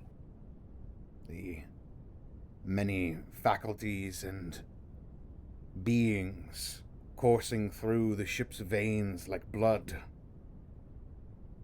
The different decks and different areas like organs. For someone to suddenly intrude upon that system, that would be seen as an illness, would it not? Yes, indeed. I don't want to be seen as a foreign body, Tellius. He will take the box of pressed coins and, assuming there's room next to his other one, his clan lead, it was platinum, right? You were given a special coin before. This one seems to be the actual badge of office one, not just a ceremonial one. Ah, then he will certainly and immediately affix that to his outfit. And with that, you, as well as anyone else wearing these particular gold coins, whenever you have to make a crew test, Whoever is rolling it gets a +10 as you are shit. becoming a part of the crew and its functions. Let's go. Let's go. He will immediately make his entire retinue wear it. No, we should give that to the fucking actual crew. They need Well, to there's 10 help. of them. There's 10 of them. There's one for me, and There's 10 of two for them. you all. It's only for the retinue specifically. So if the retinue is doing something, they're giving commands, and the crew has to make a test. Them seeing you wear this coin inspires them. I was about to say, joke's on you. You give Nazgob all of them, he'll wear all of them. He likes the shiny. We each The have tech a role priest to then- play. Okay. We each have a role to play on this ship. I'm not going to pretend that my role is any more important than anyone other's. There may be a lot of importance placed on my role, but I am still just one man. This The ship tech must priest. work together. The tech priest, wearing red, their large robes, their body mostly replaced with bionic parts similar to your horse, looks towards you with a curious cybernetic eye. I believe I better understand you now, my lord captain. He smiles. I hope so. With the ceremony out of the way, I am working on a casualty list of the sick aboard the Fool's Gelt, who cannot maintain their duties due to the illness. Seeing how we do not have a chief judge and aboard no medical staff at all, shall I forward this information to you directly or deliver it to your first officer? Send it to me directly. Very good. And with that, I need a toughness test at a -10 for the Fool's Gelt. Oh, You should be able to just hit the crew test button aboard the ship sheet if you handle it. And since Go you're ahead, rolling Connor. it and your character's wearing the coin, you get a +10 to this, so it actually cancels out the -10. This is just a straight toughness. Skadoosh. That did not take a look calculate at like that. it should have. That's my bad. Oh. Oh, sorry, no. Don't roll the toughness stat. Instead, roll specifically the crew test. Oh, the It crew is test. underneath. Right. Yeah. I see it. All right. Skadoosh the second. All right. And before you potentially spend any fate points, you will be losing 25 population damage, plus or minus any degrees of failure or success. Ooh. It's just So that's not terrible. -1. Yeah, that's not Just terrible. -1. I think we let that ride. I think we trust that we can roll better. The threshold is 30. That's not very high. I don't think I'm getting better than Yeah. that, honestly. Not if I don't spend a bunch of fate points. I'm going to let this ride. Yeah, I think That's I think fair. that's smart. These are not permanent losses. However, please lower the crew population by 30. Is this to represent the infirm that can't work? This is the sick, yeah. Yeah.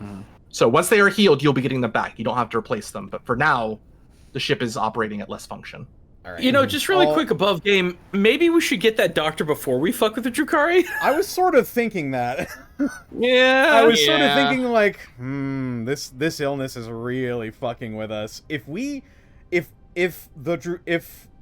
the lamentful cries catches us with our pants down, with like most of our able bodies not able to do anything, that would be bad. If we just get we are, to be clear, picking a fight with the Drukari here because our crew asked us to, and we're not really getting anything else from it. So I think we can. Real quick, Yeah. I think we but can. before we make any plans on this, before that sentence, there is something else in the report as well. Okay. Firstly, what is the penalty that you currently have for the ship being where it's at? With crew population the way it is, we are currently operating at 80% efficiency. All of our travel times are increased by 1d5 days. Correct. Ooh. As a result, with that in order and how far it is from Kaymor to Zorgol, you will be traveling potentially for weeks unless you reset at Kaymor. That's true. And That being- who knows what will happen in that time? That being Well- said, That being said, as well, the report does indicate that the sickness is quarantined and is not spreading any further than it currently is. So you shouldn't be losing any more population to that. Oh, okay. So it won't get any worse. Okay. So worst case scenario, we pop out. If the Drukhari are there and they want to throw down, which I'd be surprised if they'd want to look for a fight. We're the ones who are looking for the fight. Exactly. Well, that's what I mean. It's like we pop out there. If for any reason they are not there, we could just keep making our way to Zolgu if we want to. That's but yeah, it would like we're gonna have to jump out into real space no matter what we do once we get there. That being said, with the current damage to the population, it is not affecting your combat strength at the very least. Just your efficiency with warp travel. Yeah. That's true. Our morale is still high as well. Correct. You then hear from the tech priest once more. May I take my leave, my lord captain? You may, Tellius. It was an honor to meet you formally, Lord Captain. It's an honor to meet you as well. May my service and all of our service bring further honor to you and your house, Lord Captain. Hang on. I got something for this. Yeah. I'm going to hit him with a omni-psionic greeting. Or Binaric? Yes. Well, I'm gonna from the machine cult. Like, how would one say goodbye respectfully?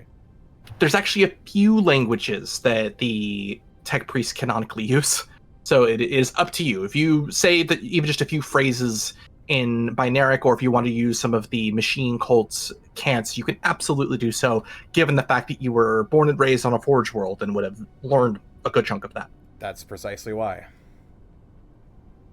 Then yes, absolutely. And if you're looking for a particular term, you would give blessings to the machine spirit or the omniscience, whichever word you wish to choose.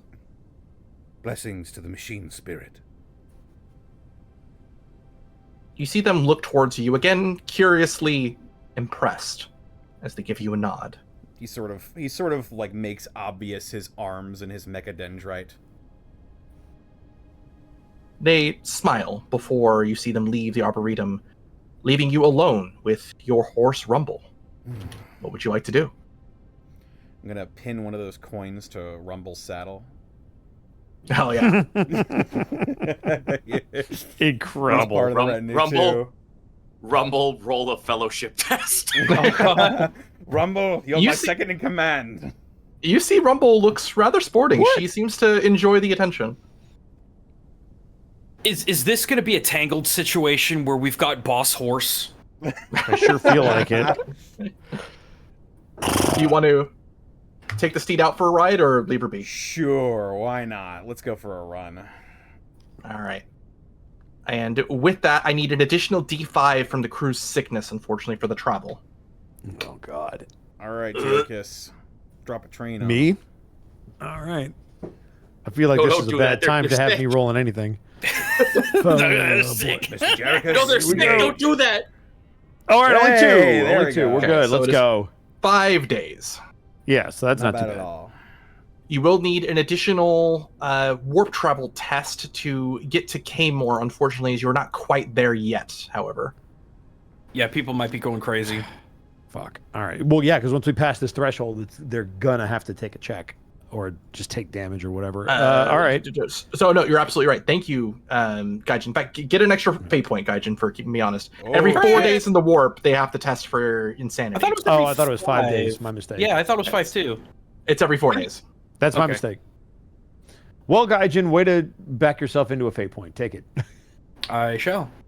Just Nazgob just like shaking everyone else down to get a fate point out of them. Give me it! Give me a fate point! Upside down. That's not a tooth. That's a shiny. Give me 1d100, and I'm going to give you a plus 20. Or sorry, not d100. Give me a crew test with a plus 20. Go ahead, Connor. I don't do it. Reopen the Fool's Gelt.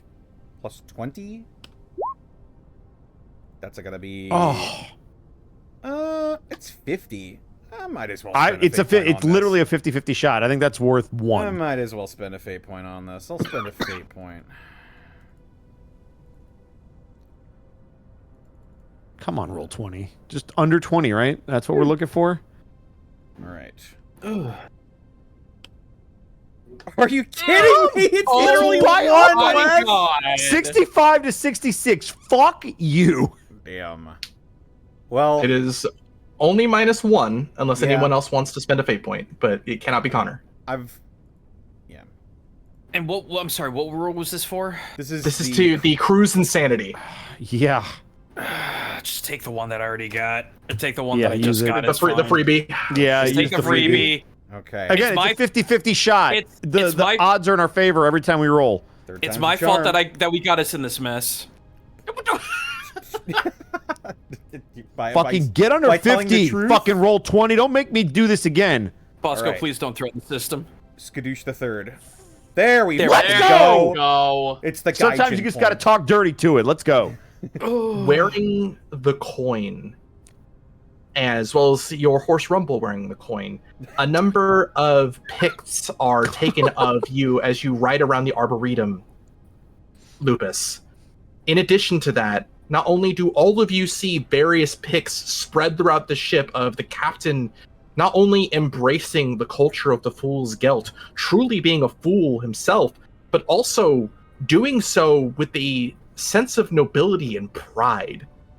In addition, Holt, you hear stories and murmurs from the Imperial cult that the Lord Captain and his retinue are here to help, not to extract or to use the crew as the previous Lord Captain saw fit to do. And as such, despite the longer than usual warp travel, you manage to brace and make your way towards Kaymore without any incident or issue for the crew. I will, however, need a D100 roll for the travel. So before we do this, I need a navigation test. Navigation warp from the Fool's Gelt. Mr. Jerigus, Make it so. engaged. Number one. Mr. Worf. Mr. Whoa. This is just the D100, right? Yep. Or just No, the no, no, pilot no. test? It's Just the a pilot test. navigation warp test specifically Okay, from your that's what I thought. navigator. All right. Fool's Gelt. All right. And it's just a straight roll. Here we go. Here it comes.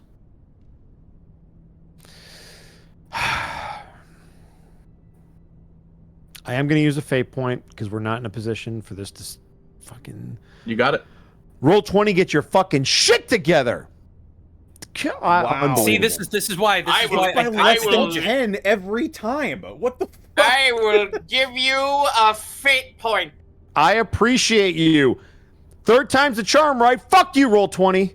There we Let's go. go! Oh, that's the second one you rolled 5 tonight. degrees of Holy success. Don't ever question me again, roll 20. Bow before my feet. All right, so that is minus 25 to the roll. It's a known, so it's minus 35 in total. So I need a D100 minus 35 on this test.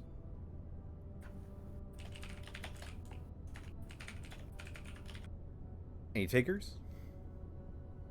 I was gonna let you or Bosco do that. That's y'all's Yeah, job. if you want to roll this one, you can. I normally roll them. All right. This is a... It's my second one. Let's go. I'm so fucked on Wednesday, but it's worth it. This is a... Just a travel test, remind me again? This is just a D100 to see. Yeah, it's D100, but it's Yeah. minus 25? Minus 35 from the roll. result. 35. Okay.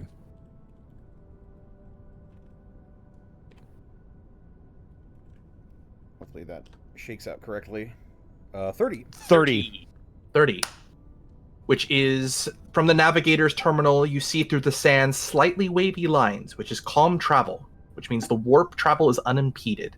I do need, however, as you reach Kaymore, the Kaymore system, I do need somebody to give me 2d5 for the amount of travel.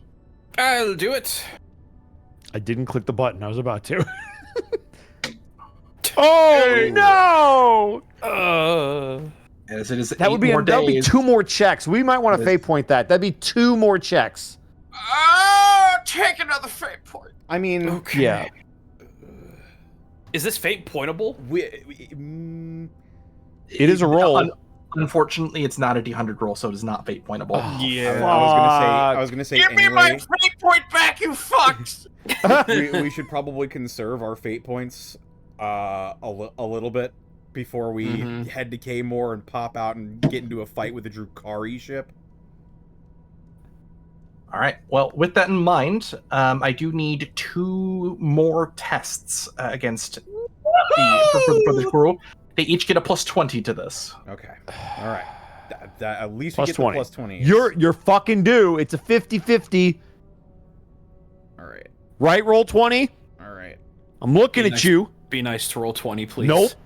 Absolutely not. I love you, roll 20. There we go. I'll make you my bitch. I'll make you dinner. Let's First go! test is a success. I will. All right. Second. I will tie you up. Test is 4 degrees. Let's success. go! It's into bondage! I figured it out. Oh my god, Bosco, Jesus. Huh? I figured out what roll 20's into. It gave us an 8 out of 50. And as you are in the warp for 13 days, not an easy thing to easily traverse or to endure. Does anyone want to do or say anything during that downtime before you exit the warp? I want to harvest my mouth. You got it. Go and give me a toughness. Let's see here. Just raw roll. There's a raw roll. Raw roll. That's Ooh, 5 degrees of indeed. success. God damn. Oh boy. You have more As- boys. No, I've got more tea for the boys. Here comes our drop. Nice. God damn Hey! Lee is in chat. Oh, blessings be to Saint Leah. You get a 2 from her drop. Let's go. Okay, so we're up to what, 5, 6, 7? 6, 7. Oh my god, shut the fuck up. I'll kill all of you. As Goldie gives you 2 teeth as well. Oh, So 7, 8, 9? Yep. Zan, I have 24 teeth that are burning holes in my pocket. You're collecting them. That's you. Fucking incredible. Or All right, would anyone else like to do anything? shut during your the mouth downtime? and look at my wand.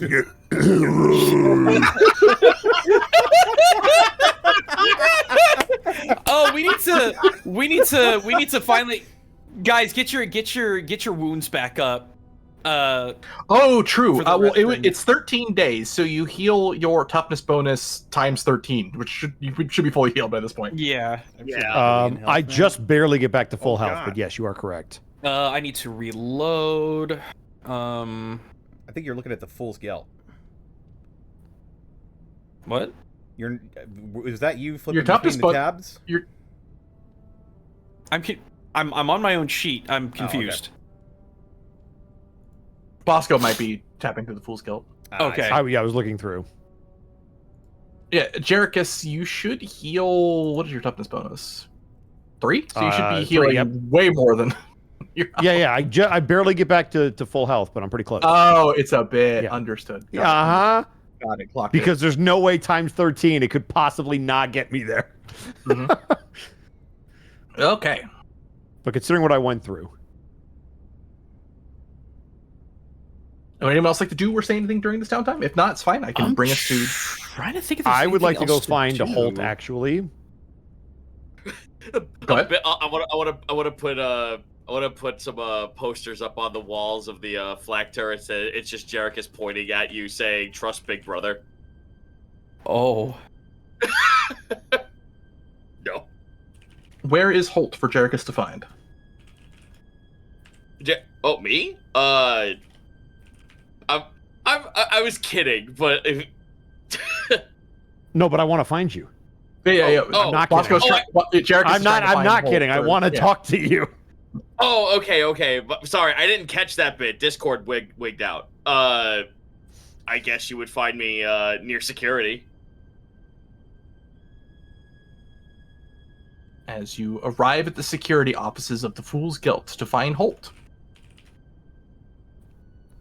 Holt, you will watch as, if you happen to notice Jerichus approaching, he looks very haggard. He already looks pretty beat up normally just because of his condition, and the way that he interacts with the warp is very taxing on him. But it is impossible for him to hide it as well as he normally does. And so he's just kind of very slowly making his way towards you. He looks similar to the damage he took the last time that we were in a fight with the Drukhari, where he was basically hiding in a corner because of how much damage he took. And he will slowly slink over to you. Holt, do you have a moment? You have a moment. You look like no worse than we fucking left and entered the warp. That is what I wanted to speak to you about. Very well. You happen to have a seat, do you? I just like look at one of the folks that we have on hand. I just like fucking kick the chair out from underneath him and roll it over to Jerichus. Jerichus will take it and very gingerly, like an old man, kind of sit in it. I might be requiring your assistance in the unfortunately near future. But considering the stories that you have told me about your past history with, I believe it was your captain, I know I can trust you with this. From the moment that we have met, the warp has been attempting to overwhelm me. First, it was when we received all those gifts. Now, it is visions in my mind. In my navigator's quarters, I was overcome with a vision I can't fully comprehend. One that also overtook the Master of Whispers. And I am concerned that despite my best efforts to center myself, to give my spirit to the Emperor, that I am slowly slipping. Considering... Oh, go ahead. Considering your history with this, I think you know why I am here. How far do you think you have gone? I believe I am on the outskirts of something very dangerous. And it seems the harder I try to avoid it, the need to protect our Lord Captain has forced me to lower my own defenses.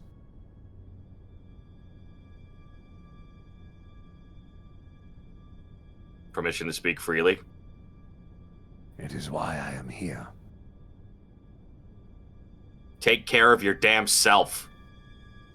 As much as the captain needs you, yes, he can't have any aid from you if you put yourself in a condition that makes you less than active. Believe me, I am attempting to. Whatever this is beyond me. I did not attempt to reach out to the warp, it simply found me and those around me.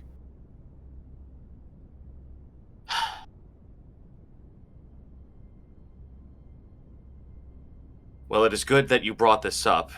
At least you have brought it up to me. The thing that everyone in this ship asks for the most is trust. So I believe I have an idea, but it could be very compromising. It would require all of us to agree on. Prep the ship for the possibility of heresy to creep. I intend to.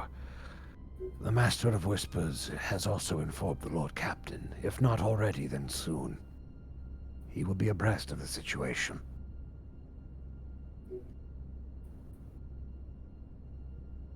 I just wanted to come to you, because if it comes to it, I trust you'll do what needs to be done, Holt.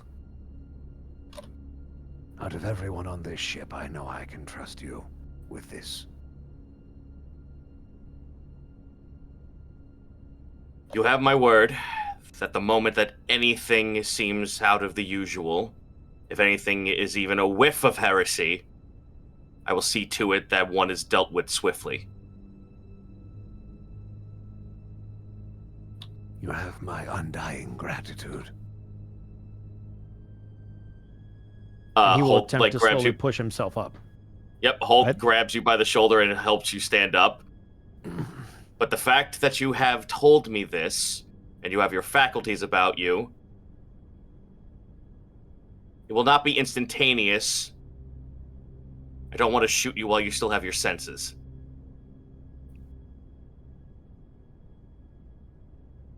I do appreciate you not shooting me on sight. But there is something you should know about me. Are you familiar with the warp and how individuals like myself use it? God? The warp and the forces behind them are a very, very closely guarded secret. They are taught as to be too taboo to anyone other than sanctioned psychers who are taught to defend against them. So unfortunately, you don't know anything about it personally. Holt shakes his head. By the Emperor's will, I was just taught to hold any weapon and to point it at my enemy. That is perhaps the best analogy that I can give a soldier like you. Using the warp is not something that should be done without proper training. Something that the Inquisition makes sure is not an option for most individuals. But imagine if the first time you ever fired a rifle, it was because you found it and were told to simply shoot. And from every day forth, you simply figured out how to fire, how to aim, how to steady yourself, without ever knowing the true nature of the weapon you wielded. That is perhaps the best way I can explain my situation. And it is because of this that I worry I might not be prepared for what is coming. Which is why you must be prepared to deal with it.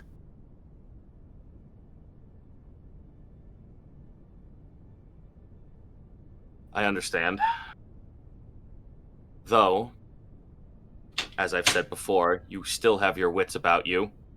You know the For dangers. For now, yes. But the fact that you are still with us for now means that I can still put my trust that you will be able to at least navigate it with the aid of others around you. I am nothing if not a navigator of sorts. But you also are a human, and humans need rest once in a while. If the Emperor wills it, I hope to find it. But I do appreciate you hearing me out. Of course. Oh, You you know what? Since you're here, let me at least use your knowledge of the warp while we're standing here as a source of luck, why don't we? As I hold up the deck. Yes, a curious item you have. Yes, very strange this. By the Emperor's will, whatever I draw from it, I feel ill or beneficial gains. Shall I try it out for the moment? You have piqued my curiosity. All right, Zito, if you want to pull for yourself, you're always free to do so once per session. However, if you want to pull for someone else, you or they can spend a fate point, but whatever they roll is what they roll for the card. And I guess that's the question for you, Zito, for Holt, is are you offering for Jerichus to pull? Because I will happily spend it for the role play, or if you want to pull, by all means. Do you want to pull? Because the idea was to give you a pull. Yeah, I'll spend a fate point to do so. And I will mark that off and hope I don't regret it in about an hour. All right, is it just a D100 roll and then you tell me what it is? I have a tarot here. I have the hot key. Yeah, if you don't mind. Oh, okay. Yeah, go ahead. You roll it then. Oh, sure. Well, here I go. I trust you. Ooh! 8. That's interesting. I hope low is good. I don't know. 8. The Space Hulk, representing abundance, nurturing, fertility, and life in bloom, were it face up. But instead, it is inverse. You lose 1 wound temporarily. Ouchie. Honestly, though, appropriate but fair. Damn it. All right. You watch as is it a physical card that I can pull out? Yes. You will watch as he's pulling out the card. He'll actually drop to a knee and kind of hold on to his head. As you can kind of tell that there's some residual from something. Whatever he came in here beat up from is still very much affecting him, and he couldn't even get the card out before something kind of shocked the system. You will lose this effect at the end of the session. My apologies, Holt. I don't know what came over me. I stand him back up. So am I also allowed to pull from the deck? Yep. 1 per session Okay. for free. All right, cool. And it's all right. Let's see if my luck holds out. Oh! Oh God, 44. Hmm. Oh Max. no. Heaven or hell. shit. The Oh, galaxy. Completion, wholeness, attainment, the celebration of life. However, every even is an inverse, so it is the opposite in this case. All healing for you, whenever you heal, heals 1 less point. Holt looks like he's a little bit queasy and kind of just like falters over after like looking at the card, leaning his back against the wall. Okay. Oh, you're right. Mm. Well, I would be a liar if I said yes, but I'll treat the challenge by the Emperor's will.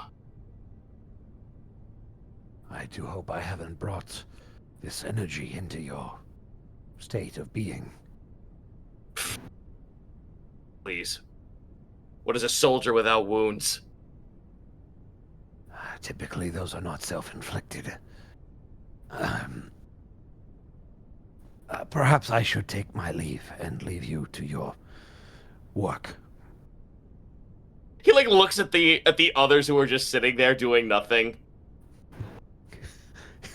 You could tell that while Jerichus realizes that might not have been the most observant comment, he's clearly not of his wits, and he's just trying to come up with an excuse to not bring further ill will upon you. Yeah, when you leave, he's gonna like just casually follow you to make sure that you don't fall over as he's walking out into the flak turrets. And Jerichus will slowly make his way back to the navigator's quarters. The helm's quarters, the helmsman's quarters. The officer's deck. Correct. Well, with that, Connor, I believe there's something else you wanted to do? Yes. Don't go anywhere, Holt, because I need you as well. Uh-oh. I'm going to get both Holt, for a very good reason, and also, I want to find an able body from the Gland Warriors that we took on, if there are any. Sure. Or someone on the ship that would be more knowledgeable about the Drukhari. And we're going to have a little powwow about their capabilities. That is more than fair. I will say you do have access to the crew's records as well as the ship's records as well. So if you do not mind, go ahead and give me a literacy test, both of you, with a plus 20. All right. Literacy plus 20.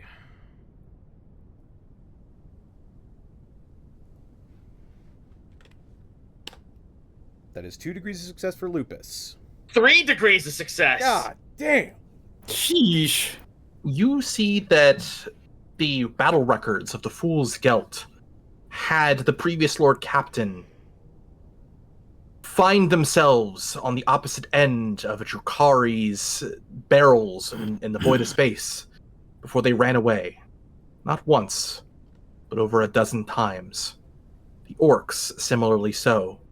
And as a majority of the people on the Fool's Gelt were alive and serving around the time of the previous Lord Captain, they don't seem to have much experience in the ways of fighting Drukhari.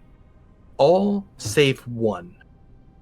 First Officer Barnabas Buchanan, seems to have served with distinction from the Navy before transferring over to the Fool's Gelt by request. They seem to have a long service record of fighting a large host of different enemies within the void of space. They also seem to be an accomplished Navy breacher and Voidsman at Arms.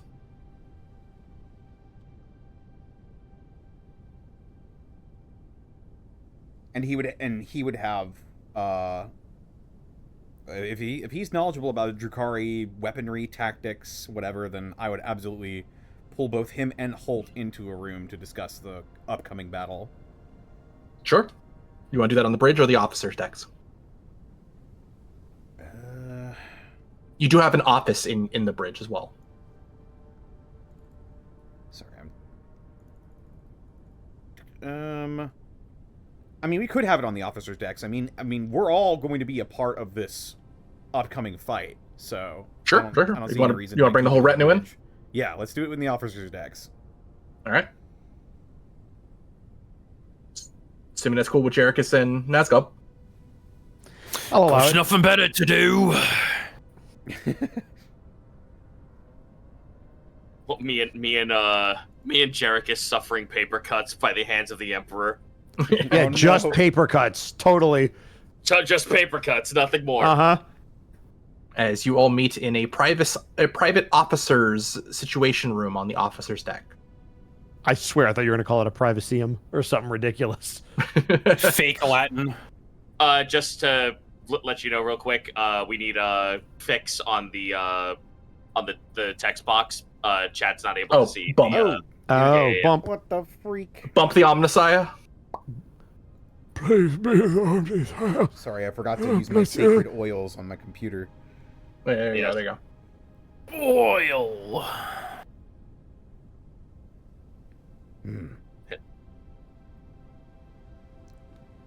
As you all probably know, our warp travel is about to come to an end, and once we are spat out near Kaymor, our quarry, the Lamentful Cries, a Drukhari ship, is rumored to be in the area. I personally have not fought Drukhari craft before. The ship's records tell me that there are a few members of our crew, yourself included, Mr. Buchanan. They may have some expertise on this particular matter. You see the Felonid, a almost, I'm just to use a more common vernacular, a tabaxi-like abhuman, sort of rub their whiskers are in the form of a thick mustache, their eyes barely visible under their thick brow. They think for a moment. I have encountered Drukhari in the past. They are nothing if not creatures of habit. If there's any way that I can assist you, my Lord Captain, I am happy to do so. I'm just going back through my notes. Did they mention what kind of what classification of ship the Lamentful Cries was? All you know is that it is a cruiser. Okay. So its size is the equivalent size of the Fool's Gelt. And in 40k, size is everything. The larger the ship, the more it can hold, as far as weapons are concerned. Question, Zan. Mhm. Did me and the boys back then ever run into the spikies? If it relates to your previous backstory, that is entirely up to you.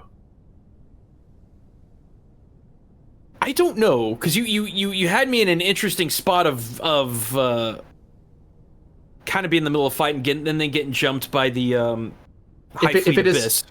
If it is pre the Fool's Gelt campaign, that is up to you. But since the Fool's Gelt campaign, you haven't seen hide nor hair of any Drukhari. Okay. Well, okay. I just wasn't sure if that's something you want to include or not, because I don't think it would. Is That's there something that we could roll, Zan, for whether or not we have knowledge, or perhaps something I might be able to recall, at least hearing about? Again, that is entirely up to you whether you want to have knowledge, but you also have First Officer Barnabas Buchanan here, who is willing to give any information or answer any questions that you might have. Okay. Yes. Jerichus will speak up very briefly. My knowledge of them is more tactical than it is about their specific beliefs, but I am vaguely familiar with their fighting abilities. Fortunately, I don't care about their beliefs. I only care about what they're capable of. Well, correct me if I am wrong, First Officer Buchanan, but they are typically ambush specialists from what I have heard. They like to set up encampments that will force you to take out many different kinds of artillery or traps and then retreat to a similar area. They will try to play the numbers game against you and overwhelm you. They are ambush predators in their tactics. However, they cannot abide, will not abide a fair fight. If you rush towards their number, make it seem like you might have an advantage they aren't aware of, more often than not, they will break away. They prefer hit and run. If you chase them down, assuming that we can, as their ships tend to be a good deal faster than ours, then they will likely try to run away or even negotiate, in my experience. That being said, if you target their propulsion systems, they become far easier targets.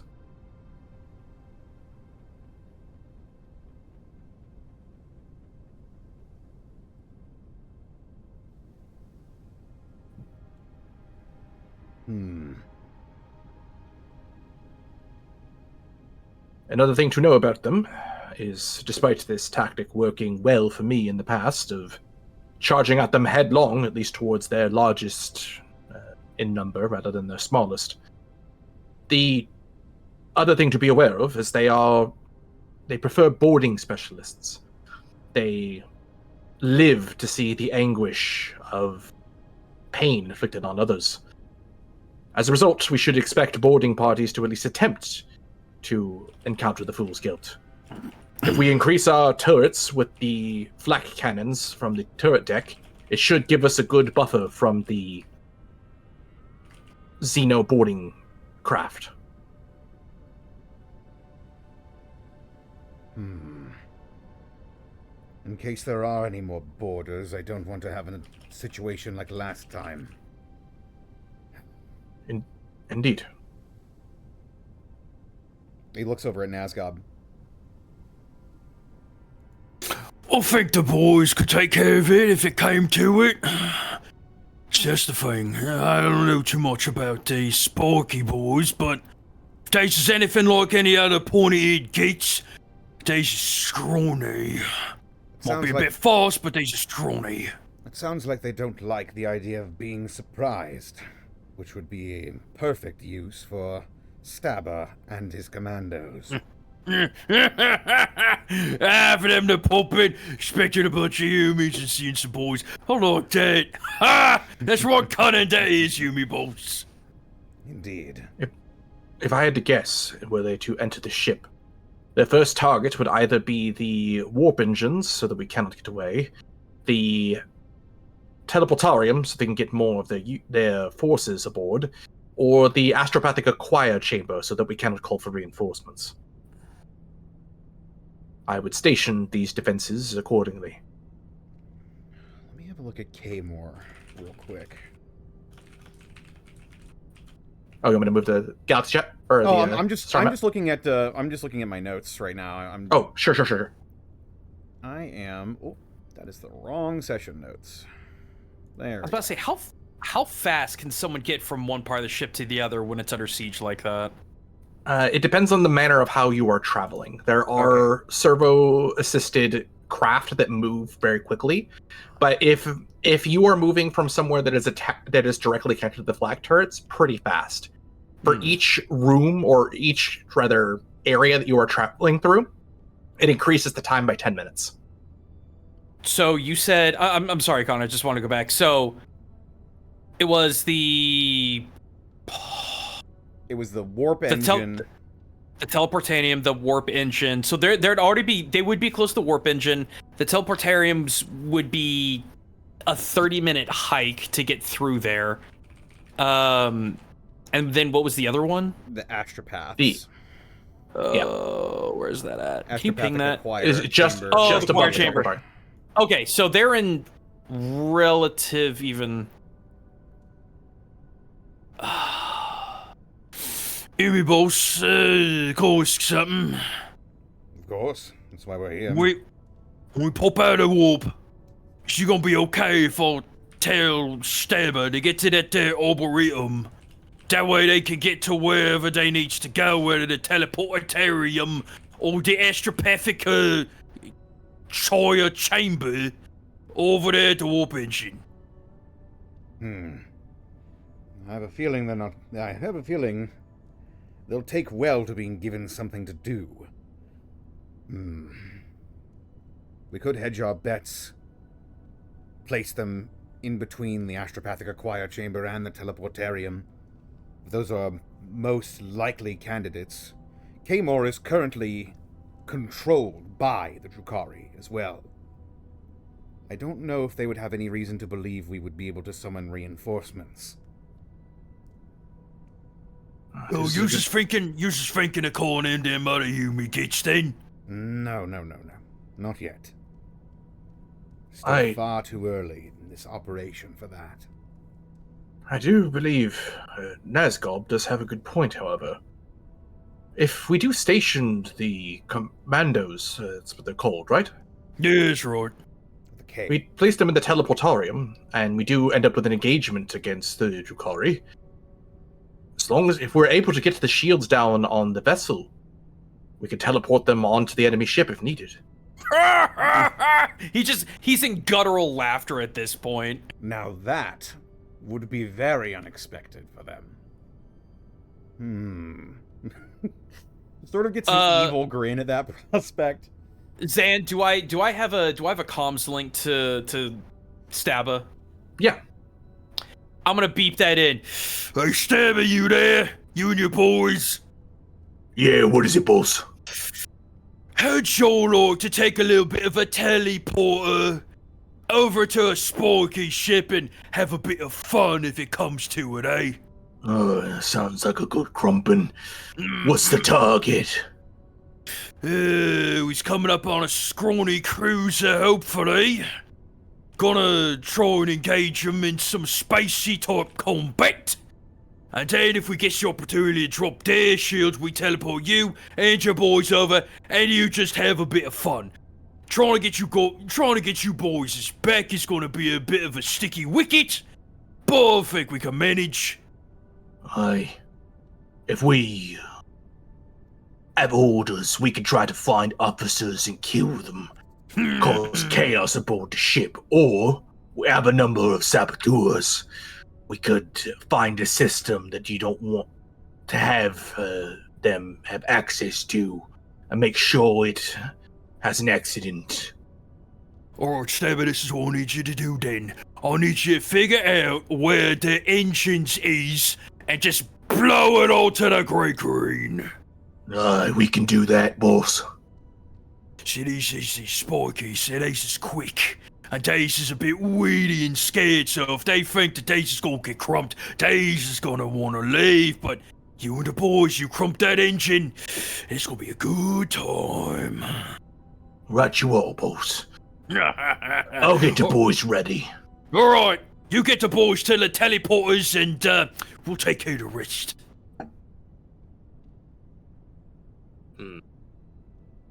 Thought occurs.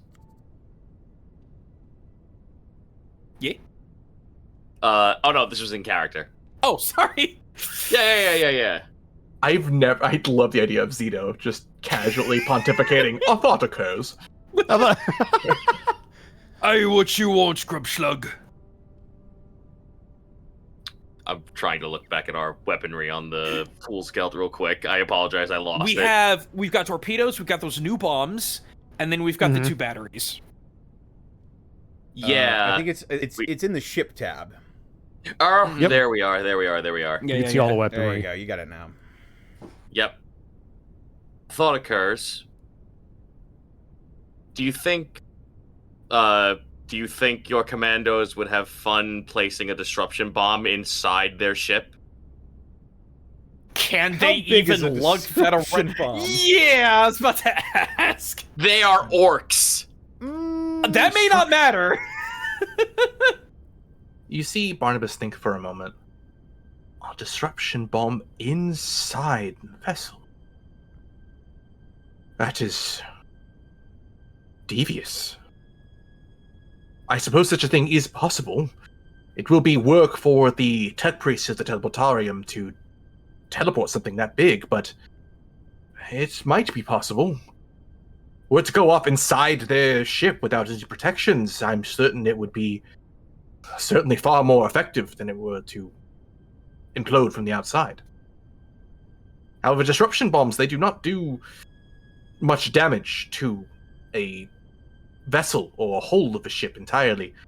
They instead do damage to a ship's shields and ability to course correct in that matter. And blowing that up inside the engine, along with a bunch of alongside with the fact that our enemy likes to run away, would that not be the most chaotic thing for them to face down? You see Barnabas nod.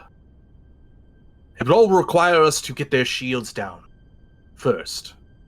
We may need a disruption bomb to do that in the first place, or get some rather lucky lance battery fire upon them.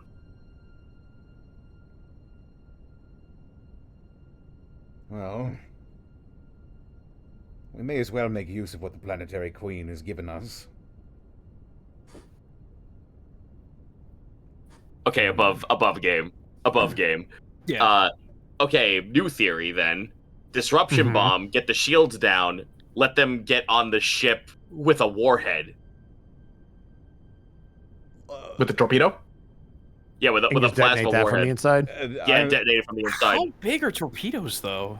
You could do a torpedo, but again, it wouldn't destroy the ship, but it could destroy a system or at least catch it on fire. I also wonder how reticent Du Bois will be to get the promise of a fight and then just be told to carry something. Fair enough. Well, If there's one thing I've learned about the orcs, it's that they're kind of volatile. the thing, okay, so Zan, correct me if I'm wrong, but the thing that I've known about commandos is that they'll be happy to go in, set something up, and then as soon as that thing explodes, they start killing officers. It's more of a 1-2 punch. That's very likely the MO. The problem now comes in how long can you keep the shields down? Because you will need multiple rounds of teleporting to get the boys and torpedo or bomb over. Because I would figure get the boys over first, then get the warhead in. Would there be some way that could they bring some kind of a locational device or a tracker in order for us to have an easier time teleporting things to them? It would permanently sacrifice one of the teleporter homers that you have aboard, but you could do so that they for sure teleport back. Yeah, let's not try to lose things. So this was just an idea. This was not a fucking this was not me being we have to do this. If the commandos, it's worth exploring the ideas for sure. Yeah, if the commandos know for bouncing ideas off of each other, so yeah. But if the commandos know that, and if I know they have the capacity of sabotaging an engine at the very least, and then they could just kind of go from there. You are certain, unless the rolls are outside of their favor, they can take down at least one system, if not more. Okay. And the way to get them, you said we have a teleport homer to get them back? Yes, the teleport homer can get them there and back, but the shields need to be off for both you and them to do so. Right. Will that destroy the homer in the process, or is it just a piece of No, tech you can take a piece of tech called a teleporter homer, but you have to leave it there to get somebody back instantly for an emergency. Ah. Okay. Okay, so then yeah. I was gonna say I trust them to be able to do their job. I don't think they would want to shy away from an opportunity like Couldn't this. you just teleport the warhead onto their ship, and yeah, you wouldn't be able to move it, but it would take out their teleporter room? So you'd basically cripple their ability to do what they probably want to do. They likely don't have a teleporter room. Yeah. I see. We also don't know if we're going to be able to get them directly into an engine room. They may have to take a couple of rounds to figure out where it is. Go ahead. Yep. I was going to say, if we're going to try and target any system of theirs, I would think it would be the shields, right? It does depend. When the first thing for you to do would just be to prepare what resources you want, and you won't be able to tell exactly what you're going to be targeting until you scan the ship. That's fair. Because you don't know what they have. That's true. So I think by default, targeting a system that you know is for sure going to be there, whether it's a void shield array, an engine, a gun, you can absolutely do that. Mechanically, as always, unless explicitly said by name, you can never target the bridge. That's just a mechanic thing. Right. And the same goes for the enemies. I'm guessing the thought process is then, because we know they're going to have an engine, we know they're going to have that. Yeah. The big concern isn't necessarily their shields. I know that they potentially could hit relatively hard, but they're probably going to be lightly armored, and probably have a really low hull point cost. Sorry, just pulling terminology from the game. No. From what you have, what you've learned from your first officer, that's exactly that. They tend to be a lot less structurally sound, but unearthly fast. So the primary thing to get rid of is their mode of propulsion. Take that down, maybe take their shields down next, and then just bombard them. Yeah, so my theory is take the shield down, set the torpedo off in their warp engine, and then get the boys over for the shields.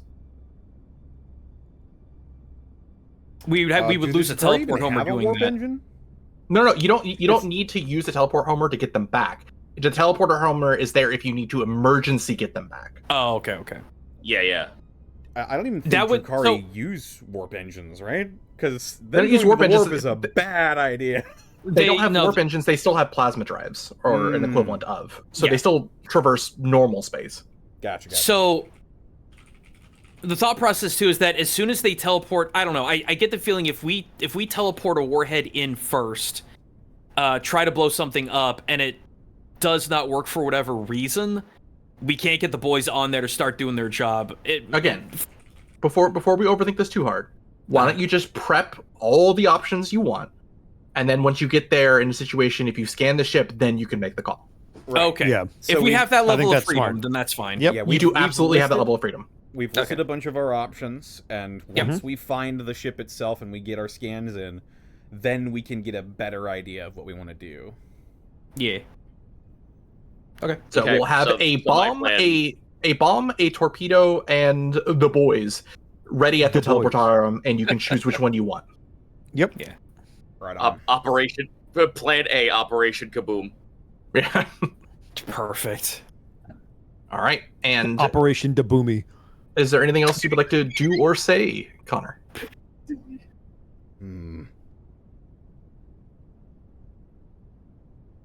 Hold. Aye. I understand this coming fight may be personal for you. We are going to defeat the enemies of man. But I want you to keep your head on for this. You've given me no reason.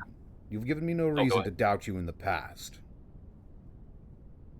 I just want you to know, we are all in this together, and we are all aiming for the same objective. And it starts with blackening the eye of these blackguards.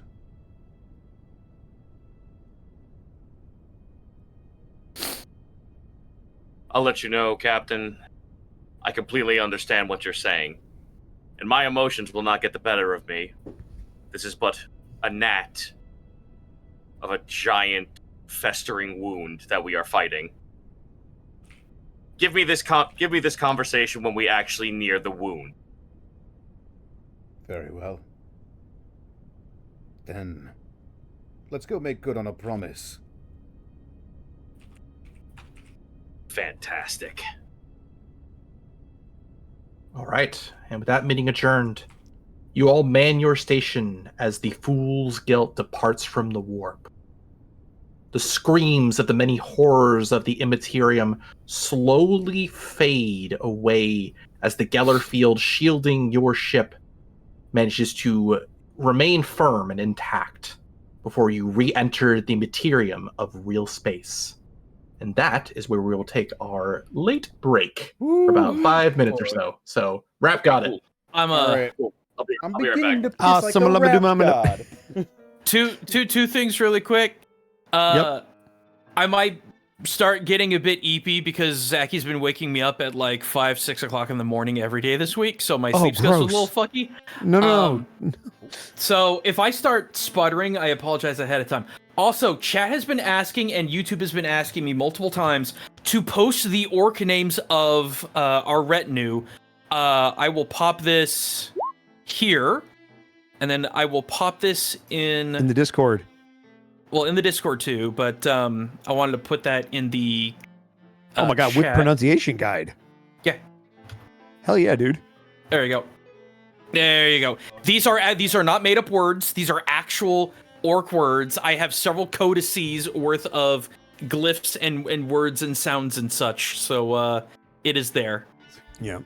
Okay, Chat, I'm hold gonna this here. Welcome into the halftime show, everybody, where we're gonna get to some bits and subs.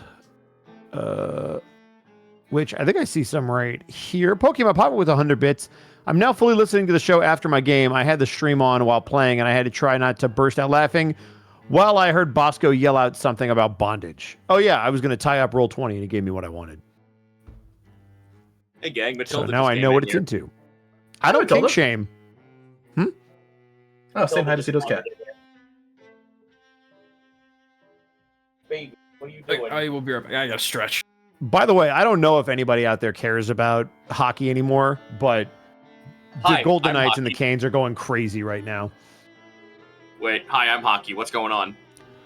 So the Vegas Golden Knights were up 4-0 in the third period of Game 3 of the Stanley Cup Finals. Carolina scored 4 goals, 3 of them in like 40 seconds, and now they're in overtime, and it's just insane. Oh, fuck. It's Okay. kind of fucking crazy.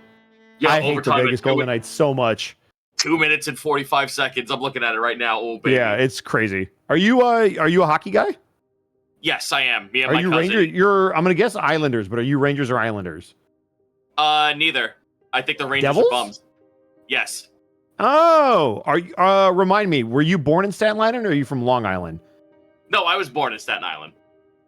So why the Devils? Normally it's Long Island where I see Devils fans. Unless I'm It was mistaken. mostly. It was just mostly the.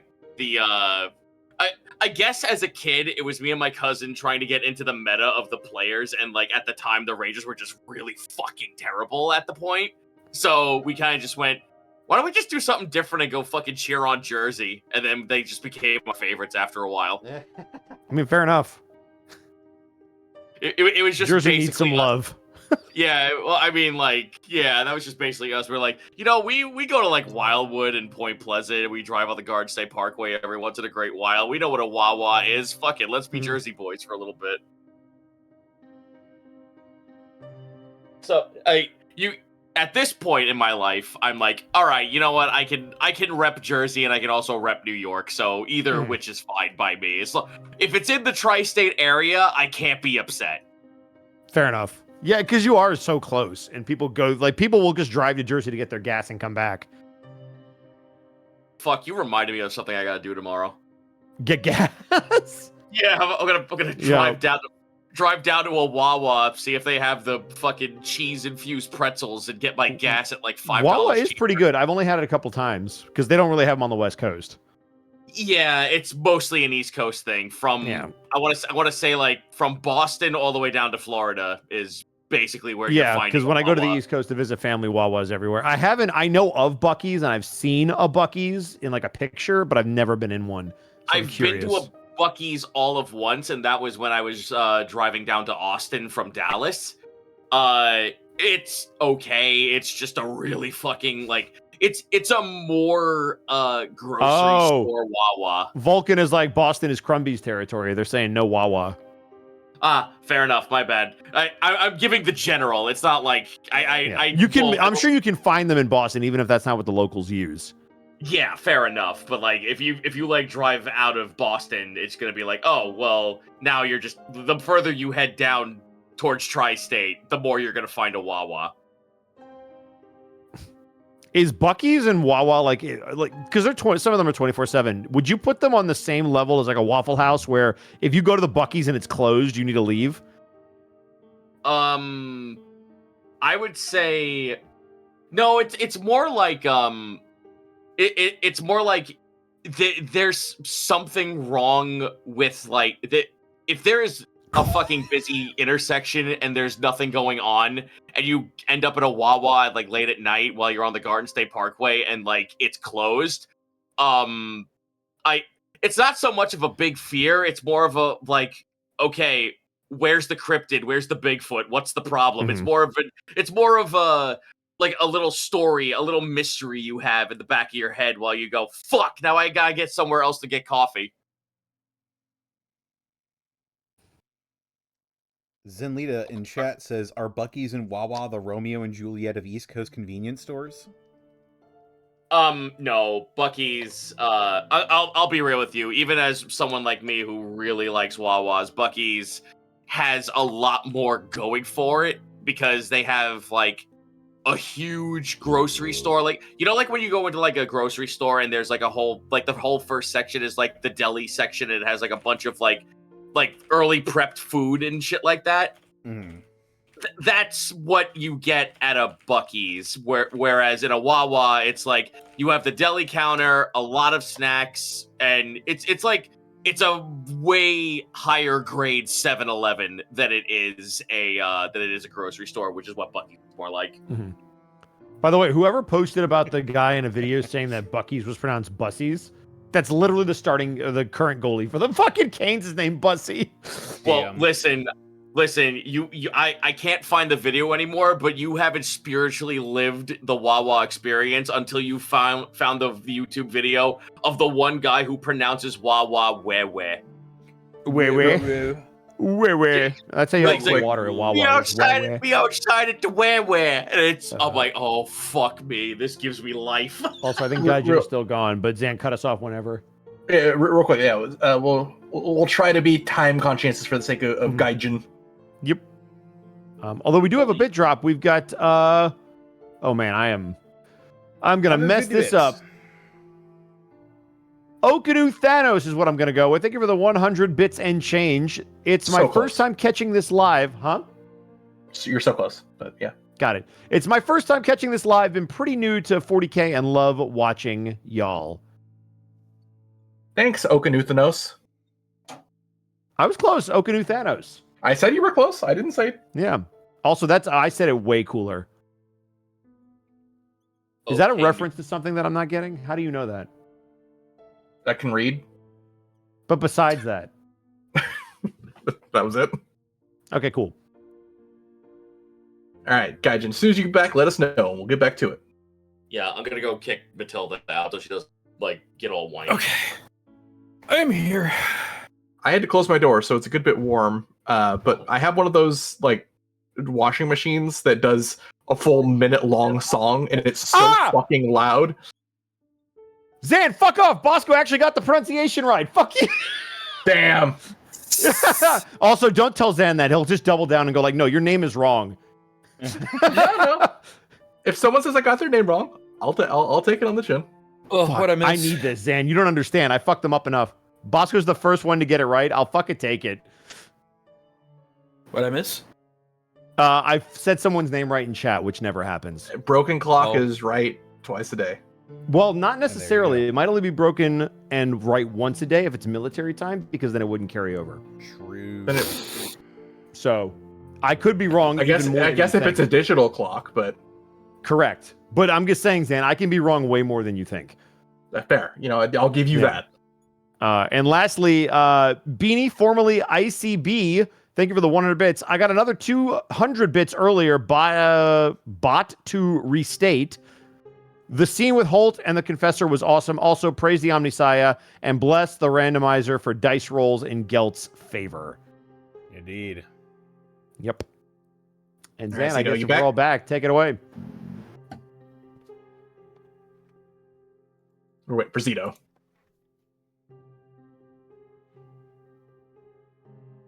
Zito? Can you hear me? He was kicking Matilda out of his room.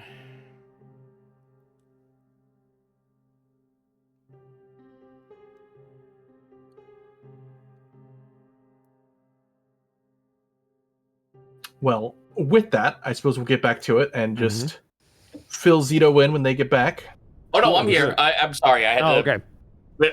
Matilda was being very, very nosy, and I You was are doing my all best good. to curb her out of the room. You give Matilda as much time as you need.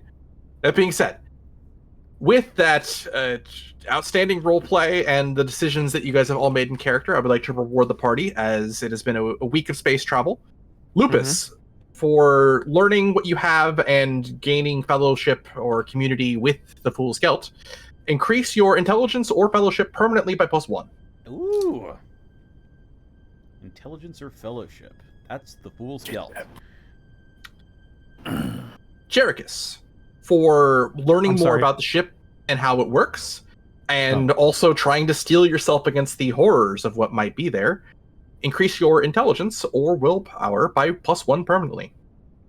Intelligence or willpower? I'm going to go intelligence because I'm closer to something. So we'll just do that. Holt, All right. Thank you, sir. Yes. for engrossing yourself within the community of the Fool's Gelt, but also for helping steel your purpose and your mind against the corrupting forces of the Great Enemy, you may choose Fellowship or Willpower to permanently increase by +1. Yippee! And Nazgob, Yeah. for fighting the Commandos, fighting the Ogren, fighting anyone who wants to fight, you can increase Fight! your toughness or strength by +1. Ooh. Okay, I think I can do that. Can you beat out my strength, Nazgob? I my mean, he's str- certainly going to try. My strength is currently at 60. Damn it. Okay, I was about to say, Zan, is there any way I am 2 away from a 60 ballistic skill? Unfortunately not. That's fine. Are we aiming for the same heights, my friend, in ballistics? I'm not gonna be listen here, freaking grub slug. I'm not gonna be outdone by a Hume. Well, as you all have earned your boons for the decisions you've made and the crew that you've connected with, you find yourselves at your stations upon the bridge of the Fool's Gelt. As you fully leave the Immaterium behind, immediately a hail is received on your long-range box. Upon the cogitation screens, you see a missile originates from the Adeptus Mechanicus ship, a light cruiser known as the Ever-Written Tome of the Explorer Fleet Rarum. Give me 1 second, I'll get that to you.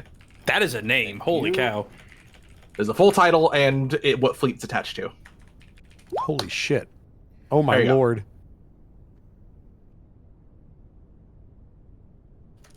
The signal is in Binaric, one of the languages of the Cult Mechanicus, a religious order of mechanics and technological crafters whose order originates from the planet Mars. The message reads as such: "We have encoded a signal with this message. If you accept it, it will allow us to communicate in a way that cannot be intercepted by the Drukhari, who are currently scanning the system for comms traffic." All of you see a nearby tech priest confirm the validity and safety of this encryption. Do you accept? We accept the charges. Send it through. Further messages are sent in Binaric before being translated. Box speakers on your various chairs, or for you, Lord Captain, your throne, are translated audibly. We have engaged the Drukhari host fleet, who originate from the planet Cape Cornu. Their total fleet size is unknown.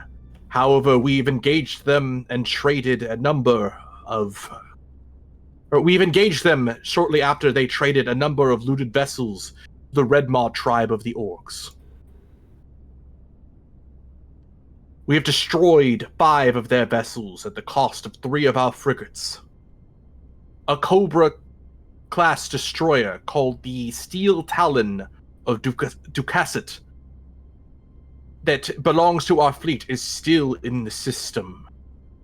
We have lost contact with them around these coordinates. List of coordinates are sent to the ship's auger feed. One second, I'll get you the name of that ship.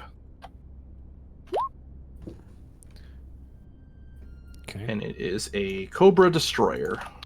Steel Talon of... I'm going to copy that over here. Our propulsion systems are still offline.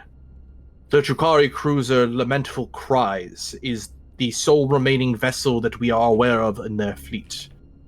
We believe they are hunting the damaged Steel Talon of Ducasset. That or us, we do not know. As we do not yet know how long it will be before our fleet arrives in the system, we humbly request you try to make contact with the Steel Talon of Ducasset and relay this encoded message that houses inscription for a closed line of communication. Another encryption is sent to the Fool's Gelt before being confirmed by your own tech priests. We shall inform our greater fleet of your assistance, Fool's Gelt, if you are to accept it. Shall you accept this mission?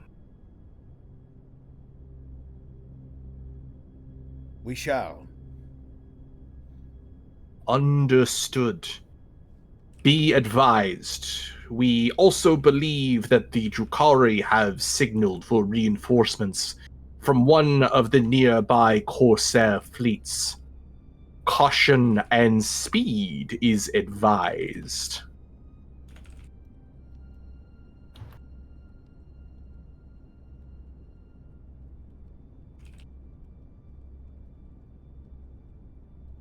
Have you any need of further communications, Fool's Gelt? That is all we need. Ever-written tome out. As the signal feed is silenced, but not cut, in case you need to end up communicating with each other once again. Zan, a clarifying question. You said that, or not you, but the message from the individual said that the Steel Talon was damaged and being hunted, but they weren't sure if it was being hunted or them. Is that correct? They lost contact with the Cobra destroyer, the Steel Talon. They don't know if the Cobra destroyer is dead or being hunted, but they lost contact in a particular area of the system they gave you the coordinates for.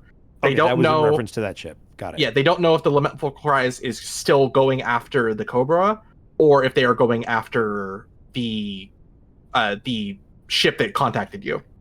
Okay, that was going to be my follow-up question. Is does that sound like something the Drukhari would do, is to let a ship drift damaged to lure in another ship for an ambush?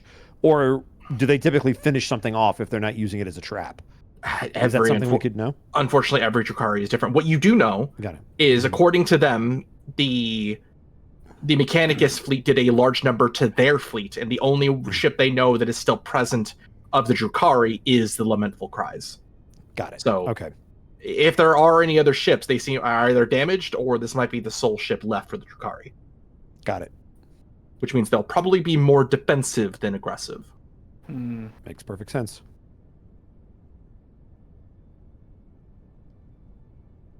So, Captain, how would you like to handle this?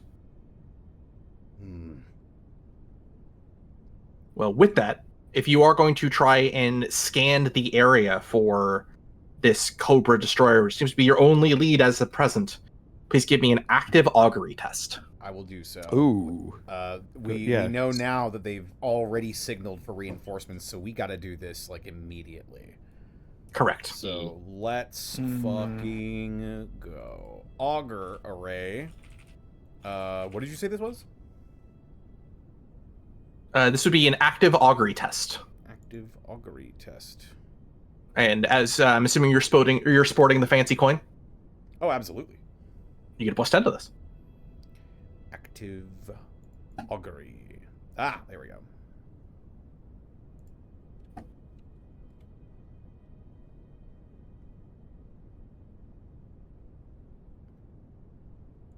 Oh, it's charging. It's coming up. Is this using the ship stats? The ship stats, yeah. It'll be in Fool's Gelt, extended actions. Yeah. Wow. Damn it. Cool. If you still will get information from this, it will just take you longer. Do you want That's to keep fine. it? That's fine. It's only a -1, and it's a pretty low threshold, so... That makes sense. It takes you some time. A bit longer than you had hoped. But you find a collection of asteroid and debris that falls within the search parameter that the Mechanicus ship, the Ever-Written Tome, had provided to you. It takes hours to find a immediate area towards that way that isn't obvious. Do you wish to move within close range augury? Within range of the close range auguries? And if so, do you want to run silently? I think rules for running silently, I also put in the journal tab of the ship sheet if you want to see exactly what that does. As a reminder, you also have a system aboard the Fool's Gelt called the Hush system, which could assist with running silently if you wish. Ship may attempt to avoid notice by going silent running, shutting down non-essential systems and attempting a drift. Unnoticed past its opposition. When on silent running, a ship makes a maneuver actions as normal, except the ship's speed is halved, and the difficulty of all related skill tests increases by 1 step.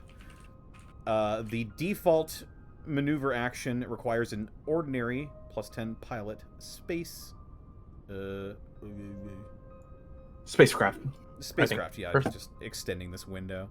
Plus maneuverability test. If the helmsman fails these tests, his ship performs the maneuver as normal, but some power surge or engine flare betrays their presence, and any ship within sensor range becomes aware of them. Enemy ships may detect a ship on silent running by using an active augury. Needless to say, if the ship fires any weapons, it is immediately detected. I think that's worth it. And then your Hush, you want to read what your Hush system does? Absolutely. Where? It'll be in ship, and then it'll be in non-essential systems, if I recall. Supplemental components, rather, at the very bottom. Components. Yes. The Hush silencer switch. A custom-made system in the ship designed to keep chatter to a minimum and power at a minimum. The crew aboard learns sign language as a second form of communication to compensate. However, using this system will create difficulties for the crew as it cuts off communication between decks. While silent running, you may unpower as many essential and/or supplemental components as you wish. For each component unpowered, other ships have a -3% to their detection tests to find your vessel. However, all extended actions and NPC ship actions are done at a -3 per unpowered component as well. This will also affect enemies on board your ship. So if you get boarded, this could work to make the enemy's lives more difficult. I mean, I think that's worth it, right? We want to get... You want to power it? Surprise these guys as much as possible. All right. Because they're the ambushers. Then They're not expecting to get ambushed. Go ahead and click off unpowered for the silencer switch, and then click unpowered for each system that you want unpowered. Okay. Clicking off unpowered on the silencer switch. Our Medicaid deck is damaged, but it's not even being used right now, so we might as well unpower it. Well, we do have No, I guess it's fine. I was about to say we have quarantined people there, but it doesn't space them or make them without air. It just means that they're sitting there quiet in the dark. Take a nap. However, if you want to turn off the life support, you can do that. Probably not a good Sure, idea. fuck it, why not?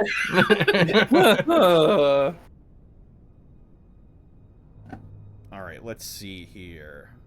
I'm looking over our ship systems to see what we could probably live without.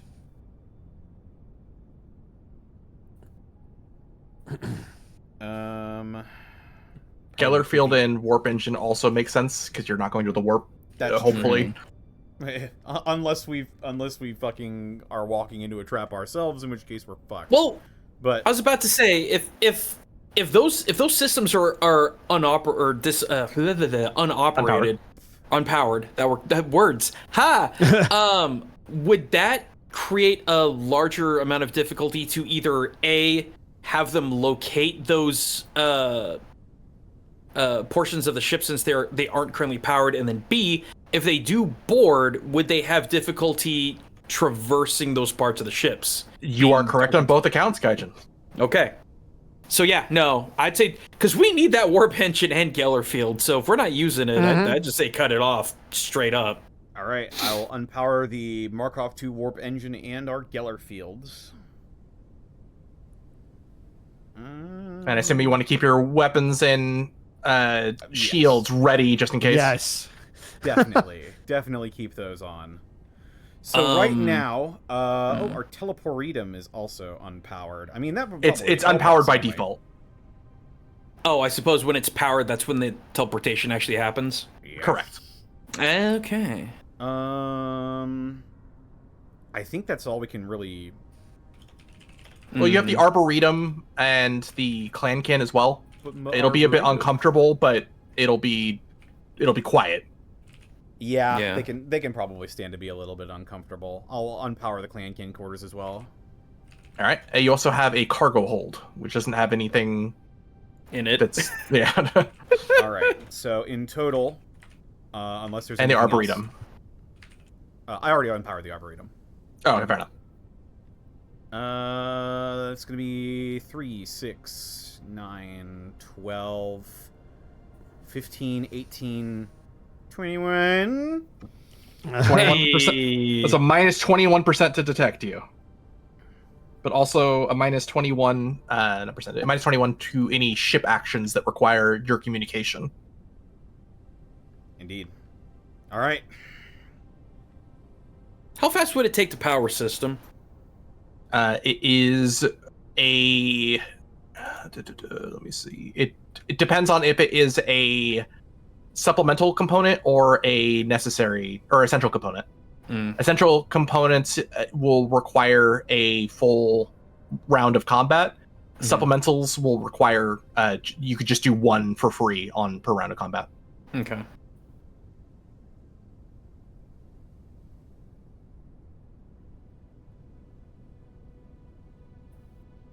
All right. Guess we're ready to do this thing. All right. Moving in silently. And as you move in silently, Jerichus, I will need a pilot StarCraft. Okay. Still at a base roll with all of the stuff that we've done? Whatever your base is, there's no minus 21% or 21 to this because you are controlling the ship. You're not Okay, copy. requiring other people to help you with this. Oh, here we go. Oh! I missed it by 2. 63 out of 61. You got any fate? Oh, I'm so I sorry. do. Hold on. Actually, you pass. If you recall, Connor said for the silent running test, it is plus 10. Okay, Oh, that's why I was you get- double checking. yeah. So it would have been 71, so I just passed. You pass. Yep. Can you hear me? For the record, we also all have coins upon our pinnable chests, correct? At That this is up to point? you. Lupus would have passed them out. Okay. Up to you if you wear it or not. He would Does wear it have to be worn, or can it just be on our person? It is traditionally worn when you're at least on the ship. Yeah, it's for Got it's it. for the crew to see. For the Copy. bonus, when you make a roll for the crew, you get you need to wear the coin. Okay, so this wouldn't have applied for that, but I do get the plus 10 from the... Correct. Yeah, because you're not. Okay. It's not impacting the crew at all. Got it. Okay. All right. Well, then that's a pass. Thank God. Flying through the debris field, you see a collection of objects around what looks like a few ships. It's difficult to tell exactly which one is which or what you might be looking at in total without getting closer. However, you are close enough for a focused augury test if you wish to try and scan the area. However, focus augury tests or any augury tests could potentially reveal your presence within the area. The only alternative is to fly to each of them directly and get point blank as I move you to the map.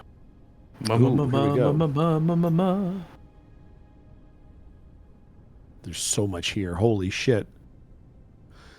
As far as you can tell, this is either an asteroid field, a battleground where a number of ships were destroyed, or both.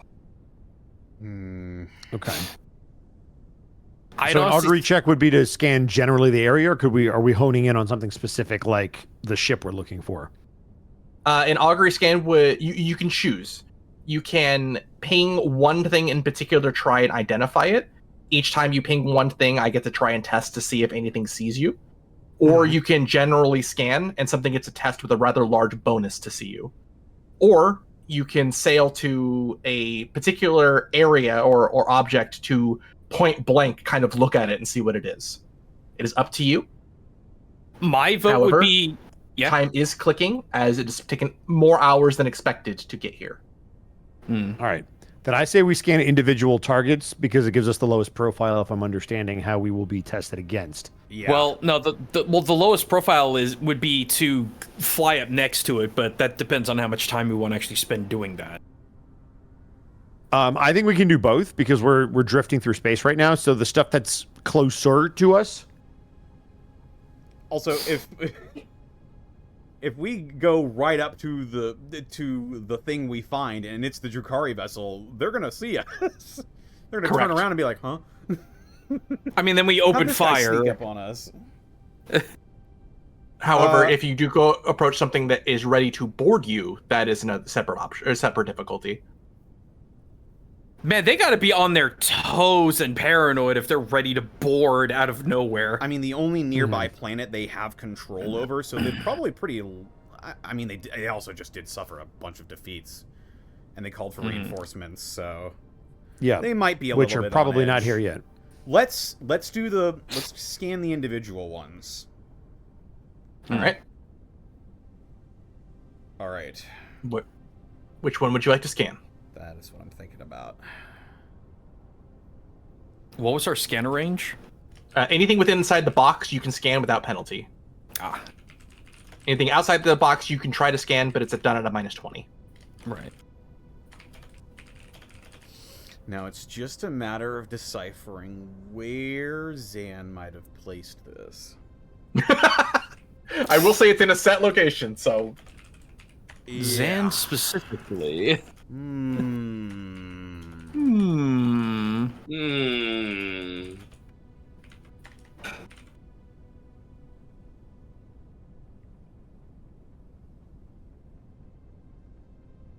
It's up to you, Captain.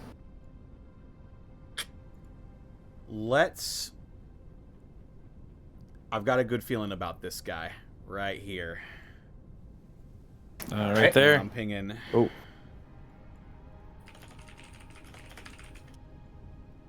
as you ping that location, please give me a silent running test once more.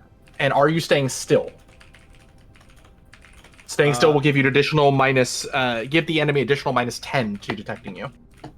Yeah, I mean, we don't have any reason to move right now. Yeah, we have no reason to move right now, so let's go ahead and stay still, yes. You got it. So, this would be another Jerichus piloting test then? Correct. Okay. All right. I'll give it a shot. Still a +10 for the bonus or no? Yes, it's still +10 from the check itself. Okay, cool. So I'll add this to 10. Oh, I needed it. 67 out of 74. All right, the enemy has a -31 to detect you, if there is indeed one.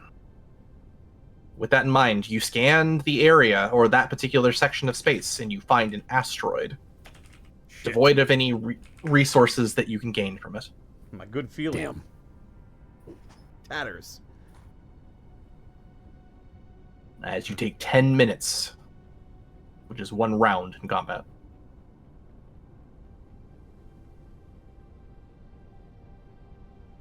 What would you guys like to do next? I think we pick another one and look. Yep. Anybody else Yep. have any feelings about any blip? I feel this one just to our almost directly One of the north very of us. tippy All right. top, just to the north of us. I'll Yep. Let's do it. and see. It's this one.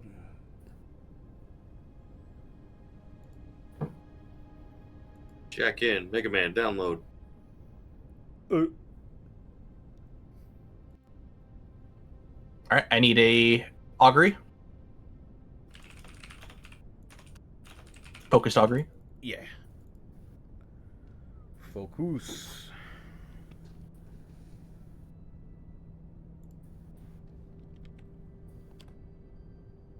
Hey, that's a 69. That's a 69. Praise 69. be Saint Saint Thalia. Leah. Yeah. Leah. Gaijin, Mhm.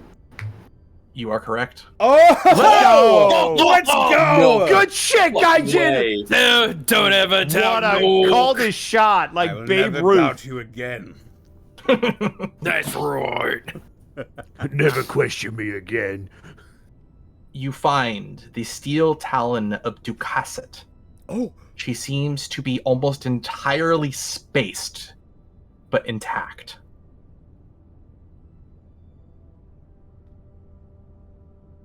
Okay. So we found one of the ships that we're looking for. Yes. I Which need means we another. get I need that same spacecraft Jerichus with a +10. Okay.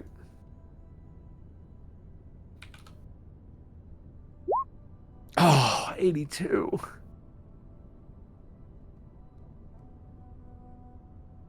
Should we burn I one? think we let that. Huh? Do we burn one or we let it slide? Well, we don't burn anything, but Well, not burn. I'm yeah. tired. I'm sorry. Do we you're use one or do we let it slide? what happens if I fail this scan? Is it just piloting, or does it relate to the scan? With the -1, they get a +10 to their -21 to I think we can detect. let this one go. Yeah, I'm gonna Okay. let this go. They're still at a negative. Okay.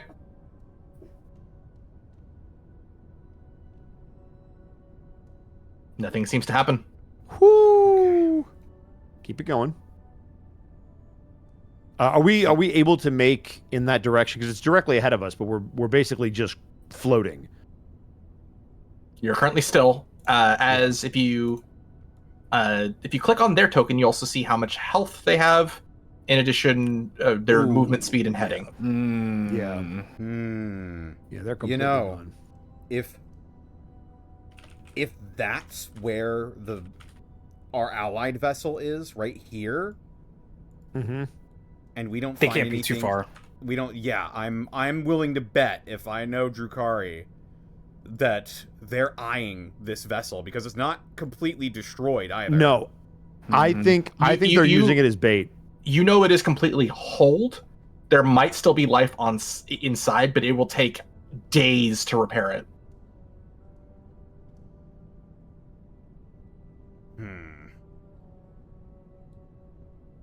That being said, communication is possible. The closer you are to the target, the less chances of it being intercepted there might be.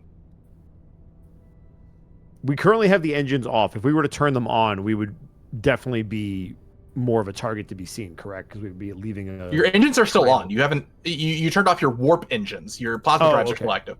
Yeah. Yeah. I think we start making our way in that direction, and we scan as we're going. Yeah, I'm thinking now that there's probably either one of these 3 that I'm pinging. Sorry, To Ted, I'm like pinging. off our... Yeah. We need to get them in sensors range because they're not right now. Yeah. I'm thinking it might be this one, the one that's kind of close. Okay. We could try scanning that that's one just- first and then start moving. I would like to... I think that makes the most sense in my brain. Okay. That's another 10 My- minutes. I'm just gonna say this. My gut is saying the too far. One of the two One far. of the two far. Like they got further away, you mean? If they're cowards, and they are, like, they're not gonna Yeah, they're not gonna be too close to the bait, because then they could easily get caught in the crossfire. I would think that they'd be further out where they can keep an eye on it, but not so far that they can't see what's going on. I don't disagree. I guess this fight didn't just happen, so I'm okay with scanning one of the further ones. You want to try this one? Yeah. I'm down with that on the left side. I'm still feeling the left side. So we'll scan that and then we'll move Zan. Connor, if you want to roll the augury test. Can do. I was just resetting Overseer. Focused augury plus 10. 2 degrees of failure. No.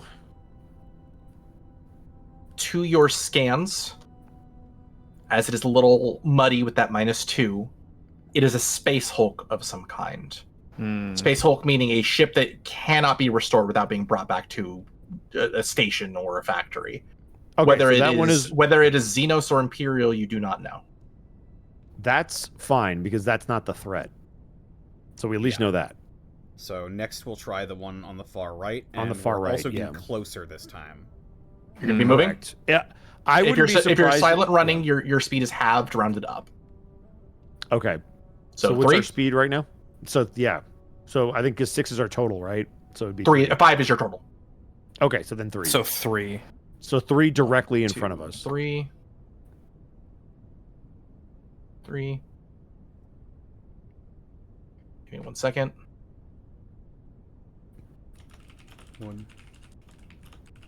Huh. Hilarious, I know. As you see some of the objects also moving, Oh, shit. whether they are craft or naturally ambient asteroids simply moving through space, or debris that is continually moving because nothing is there to stop it. You do not know without scans, but a few objects have moved. Okay. All right.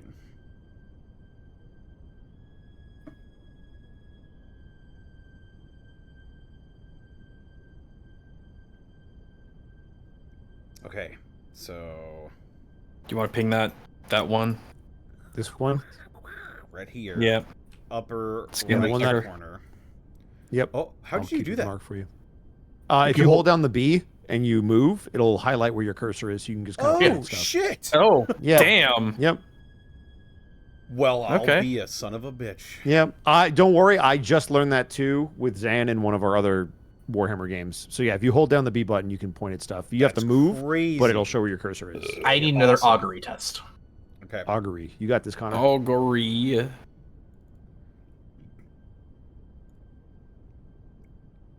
Fucking Zeta. What? Oh Pay my attention. God. Failure. At least they'll give us, like, maybe if it's a Hulk, that would be huge. With 2 degrees of failure, you know it is a moving mass, but you don't detect any propulsion systems. So either it is something that is in motion because it moved itself, or it's just ambiently moving, but you don't detect any plasma burn or any sort of engines on that are moving it. If they were Mm. in bad shape, they might also be doing what we're doing, so that's not ruled out completely, but I would say unlikely. Yeah. That's the thing. If they were completely wrecked, they would They're either not. We have know to. that they're not. Well, that's the thing. Then I don't know why they wouldn't be trying to get the hell out. I don't Because know. I think they call for backup, right? So they have support incoming, so they're probably trying to just lie in wait and see if anybody comes for this ship. That's what I'm thinking. I think this is absolutely. This feels like This bait. feels like an ambush. Yeah. Yeah. Because they probably don't know where that other ship is, so they're like, we're going to call for backup. They're going to come looking. We came looking instead, so we might have to deal with the brunt of it. Should we change if I agree that this is probably an ambush or at least bait to get us off their trail. I'm wondering if we should change heading and going a different direction and act like we have not yet found our target ship and like actively just try to scan other areas. I don't know. I don't know if that's too advanced, but The ship in the area is is probably seeing similar to what we're seeing. Mm-hmm. Yeah. So So we don't have to we were veer to off course suddenly yet. change course, Yeah. I worry that it would be indicative of a thing with thrusters. Well, Correct. Rather it than is- pushing through space. Gaijin, it's more that we're saying is like the stuff that has moved. You don't know if it's propulsed because it's been moving in a straight line. If you Yeah. change from a straight line, it could mean that you aren't a random thing that's being just thrown through space. Yeah, like if you're an asteroid set in motion, you're not going to change unless something No, bumps you. I understand the physics.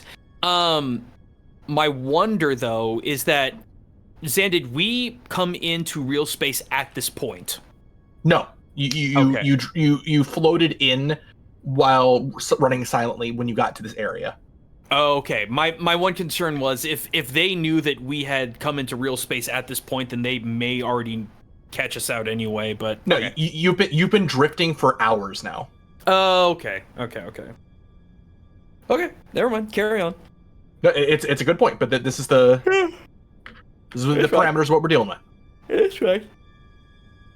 I'd say we can creep a little bit more and maybe try to scan something else. If we want to double scan the thing that's moving just to rule it out, we can. I also wouldn't mind this thing in the top right. Sorry, I'll just come over here. The one that just entered scanning range. So you Zan, guys how wanna- close? How close do we have to be to physically see something like this thing over here? Wait, hang You on. unfortunately have to be This one? point blank with it to see it. Oh, okay. Gotcha. That being said, do you guys want to move 3 forward? You said. Yes, Yeah, we'll continue moving. I think it's Nice wise. and consistent.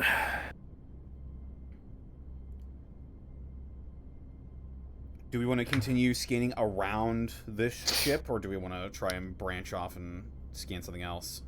I like the idea of scanning around the ship. I'd like to do the one that's furthest away. Yeah, I think. Also, this thing, I don't know if it changed heading. I can't tell when everything moved. We could try to scan that one again if we wanted. I'd like to rule it out because nothing else looks like it's changed. Wait, the Zan, Hulk or The thing that's moving that we weren't able to identify as the whether it was moving an mass? asteroid or We something. were already told that there was no propulsion. Yeah. We don't know that they could be doing what we're doing. Oh, I see. Yeah. So I'd like to be able to rule it out just because we weren't able to before, and because we already did it one scan. I assume, Zan, we would be able to get more information even on. This will be at a plus 10 because you already tried to scan it. Yeah. Mm-hmm. Okay. Do we want to? Let's do that then. Yep. Let's be absolutely sure. Yep. Because if we start ignoring it, they're going to get the jump on us. Because right now, if I see the icon, they're literally going to intercept us. Focus augury plus 20. Mhm. 3 Oh my degrees God. of failure. Game. Could I fate point this? I think it might be worth it just because Yeah. Okay. we need to rule this thing out sooner rather than later. All right. One is not the end of the world. You also have a plus 20, so this Focus is a good roll to use it on. augury. That's degrees Let's go. success. There it is. Is that threshold at plus 20 or is that your default? Default is what is it? It's 0. It's using the ships or the crew. So Oh, so the cruise. Oh. Oh, okay. That's why the So cruise set it's- at 20. it's That's 10, right. That's right. It's 10 or is it 20? I don't even know. I thought it was 20. For which? Anyway, I'm you sorry. What's passed- the question? Yeah. We were just talking about the threshold here. It's plus 20, so by default the threshold is 20 Correct. Yeah. Okay. Okay, so then we're good. because it's the crew. It's a crew test. Yes. Sorry, it's the an crew, augury, so I no, guess the it's crew a- the crew rating is at 30, so it actually should be 10 higher. So it's 2 degrees. of I success. was Okay, wondering about so we got 2 degrees, so that's fine. We wouldn't have hit the other one. That being so said, the fate you got point you would got the still be maximum used. amount of information from Yeah. this already, which is an Imperial vessel. Mechanic is in make that is hulked. Okay, so that's a hulked ship. Okay. And I guess we continue to go. All right. Do a scan the one directly above it. Yes, I think this one up here as we move. And I as- also, after this one, As you move here, you are now within silenced communication range of the vessel if you want to complete your mission. Hmm. We might as well. If there's if there's very little chance that this communication will get intercepted, then we should probably get that out of the way right now. They also, if there's anybody that can respond, they might be able to tell us where this ship is or what direction it went. What? Where did I go? That invisible. And when you say silent communication, then there is zero chance of this being intercepted, or it's just a low chance? It is a significantly lower chance. Oops, Okay. didn't mean to move that. I accidentally exited out of Roll20. I'm getting back in there. Okay. But I need a focused augury if you're going to be looking for this one. Mm-hmm. Let's do it. Fool's Gelt. Focused augury. Should I go ahead and just put it at plus 30 then, since it's calculating wrong? Mm-hmm. Yeah, go ahead. Because you have the ring. Or the pendant, rather. Oh, that's 3 right. degrees of failure. Oh.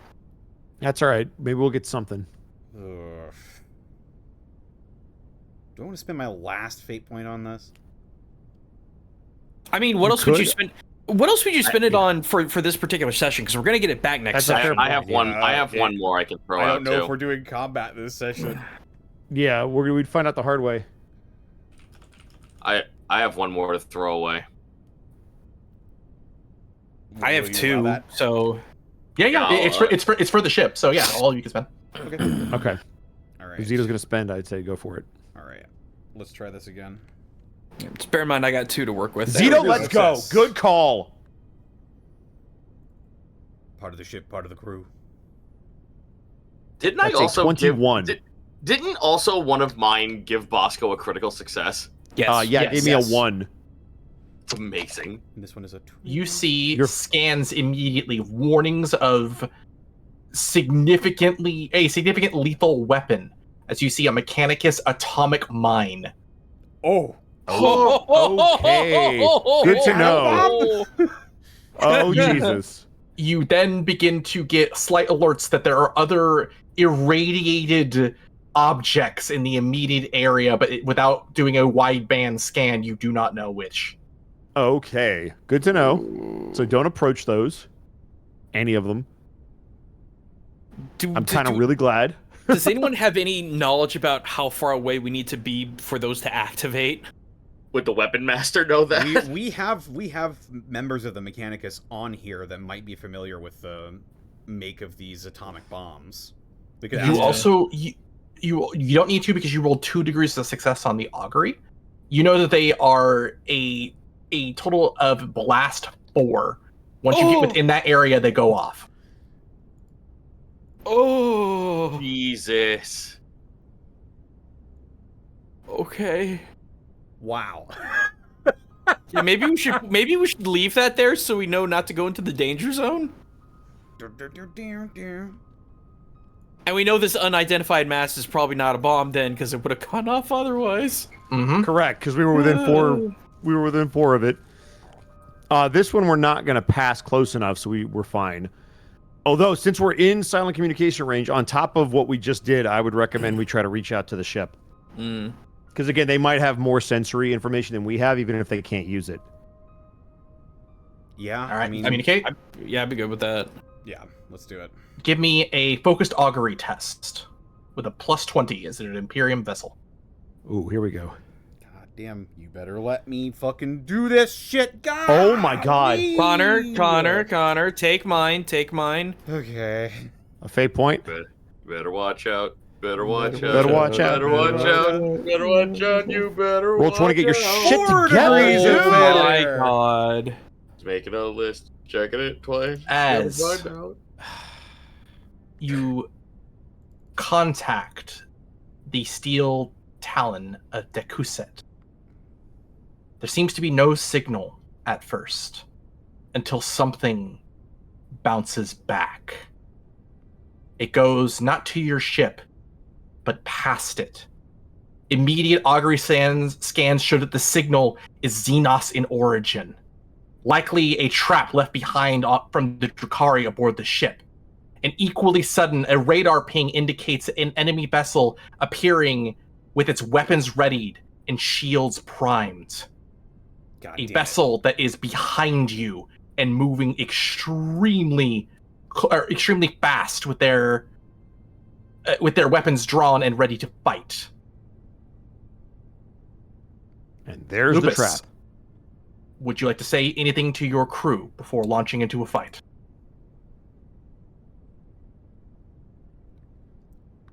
Lupus is going to, now that the jig is up, is just going to order that we try to get our systems back online as quickly as possible, and he's going to intercom the crew, and he's going to just say, "We knew this could happen. This is their domain, but we're ready for them as well.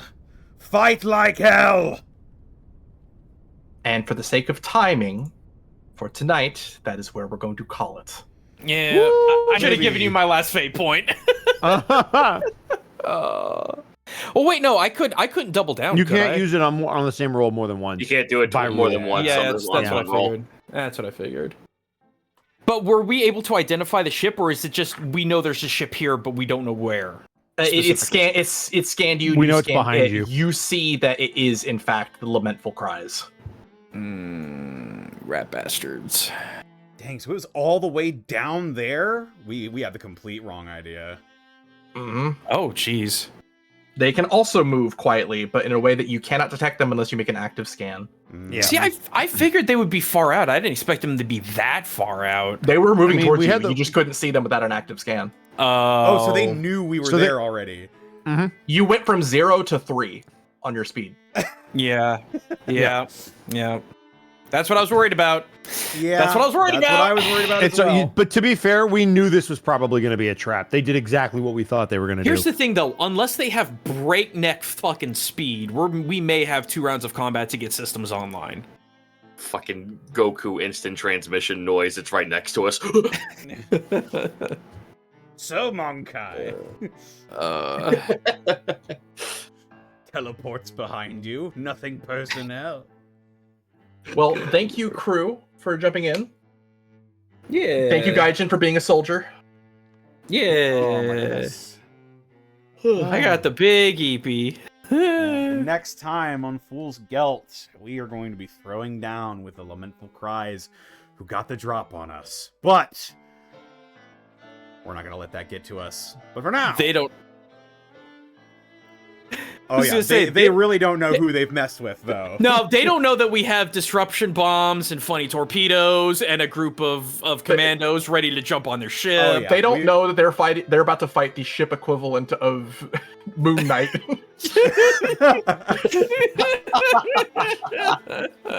Leave them to Khonshu. Nah, bro, we're the ship equivalent of fucking Moon. What about Moonchild? Random bullshit go indeed.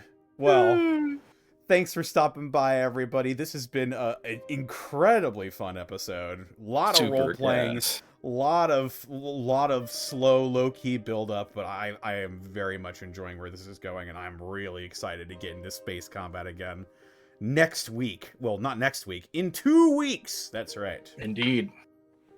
In 2 And weeks. in 2 weeks, 11th edition releases. That's true. But for now, let's go back around the horn and de-introduce the retinue, starting with Gaijin Goomba. Oh. Hey everybody, Gaijin's many names Goombas here. Mustard Polycule. Yeah, I'm gonna be streaming tomorrow. I'm probably gonna be doing what I was doing tonight. Sulfur had a humongous update, and so we've got a lot of guns that we need to level up in game. I have lots of library cards to make that happen. And then we have to sacrifice them to a Terminator mommy. You are going to love it. Yes, you know? I didn't say anything. Okay, I thought I heard a clicky clack of your voice. I think I'm hallucinating. Yeah, it's good. I stole Zito's bit, and he's a champ for letting me do that. I have so many things I need to stream in the backlog, but you know, it's fine. New orc video coming as soon as I get the okay from some people that need to give me the okay. Hey, do you like the Blood Angels, Space Marines? How would you like their origin explained by an orc? That's what we're doing next time, because it's funny and stupid. Very similar to what I did with the Ultramarines, except I didn't get Pank this time around. And then as far as the new culture analysis video is concerned, it is going to be me talking about 5 to 10 of the dumbest samurai weapons I've ever seen used in history. And we're just going to talk about it because it's hilarious. I believe that's me. Right on. Up next, we've got Zito. Hi, you can find me over at twitch.tv/Zito, and to watch me play a bunch of indie games such as Rune Dice, Dice a Million, Slot or Not. There is a lot of gambling indie games that I have accrued until I get my payout, which hopefully is on Monday, that I can see if I can pick up anything else. I also got Mina the Hollower, which I haven't cracked into yet. I have to get into that at some point. It's so Deep good. Rock Galactic. I've seen. I played it for like 15 minutes. I'm like, okay, I get it now. I was incredibly worried that I played the demo and I'm like, I don't know if this is something that's gonna like really grasp me for my time. And then I played the actual game and I'm like, after 2 bosses in, okay, fuck, I see the appeal now. I have a couple of other games. I have Bubsy 4D I still have to play. Die in the Dungeon, and a bunch of other indie games that are coming out. Beyond that, my commissions are open. I finally, I have like 3 other commissions I have to do in my backlog, but that's not going to stop me from taking more because my drive to draw has returned after a month and a half of burnout. So hit me up on Discord at Zito is Nito, ZITOISNEATO. Message me saying you would like a commission, and we'll hash that out. Alrighty. Up next, we've got Edward Bosco. And I'm sorry. You can find me at Ed Bosco on Instagram, Twitter, and TikTok. And you can also find me here on twitch.tv/Edward Bosco, where I'll be doing a bunch of stuff. Tomorrow is Baldur's Gate. Monday is Yakuza with Connor, and then some Hollow Knight in the evening. Tuesday is Vecna back with Connor and the gang. And then Tuesday night will be some more Halo Wars. Wednesday's Unexpectables. Throwback Thursday, we will see if we are still on. Bill is out of town right now, so we will see if we do something solo.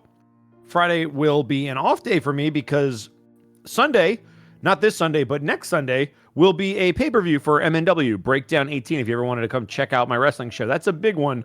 I would highly recommend it. And then a week from today is Saturday. That's my off day every 2 weeks. Please leave me alone. And that's me. Excellent. And I think the biggest trooper of the night is our GM extraordinaire, Xanalis Grim. Hell yeah. Thanks. I'm cold sweating. I don't like being sick again. Oh, But buddy. I already shilled earlier. You can catch everything I do when I do it over on my Blue Skies Analyst Grim, where I post all those things. But aside from that, as per usual, no one's told you I love you today. Allow me to be the first. I love you very much. Thank you for spending your time with us. And that's me. Alrighty. As for me, they can find me on Twitter, Twitch, YouTube, Tumblr, and Blue Sky at Distortion Devil. You can find all of my TTRPG/role-playing content over at youtube.com/Devils and Dice Rolls. And if you feel like supporting what it is I do over there, you can throw me a couple bucks at patreon.com/Devils and Dice Rolls, where you can get access to a video a week before it comes out, or at least a couple of days at this point. On the YouTube, it is a video about immersion in role-playing. And I reference a few of my favorite games, including Fallout 3 and Space Station 14. So, if you are intrigued about my thoughts about that, head on over to the Patreon and check it out. I worked real good on it, and real long and hard on it too, so please enjoy. And it'll be on the YouTube on Tuesday. But that's about it for me. This episode of Fool's Gelt was brought to you in part by Die Hard Dice. Die Hard Dice! That's right. Die Hard Dice, it's your one-stop shop for dice and dice accessories, and if you head on over to dieharddice.com, you can use the code Unexpectables. You can save 10% when you shop online. As well, pick up the Lies Aspect Dice, the official collaboration between the Unexpectables and Die Hard Dice. It comes with a nifty little Sweet Dragon logo emblazoned dice bag, and if you bring that to us at a convention, if you see us, we'll sign it for you for free. That's right, we'll sign your sack. And you may get an opportunity to do that at Anime Detour 2027. That's right. Oh, yeah. We are going back to Minneapolis, Minnesota next year. So be on the lookout for that. If you haven't signed up already, register with code WARK27, and you can save some money when you register. And also, it tells the convention heads that we are the ones that sent you.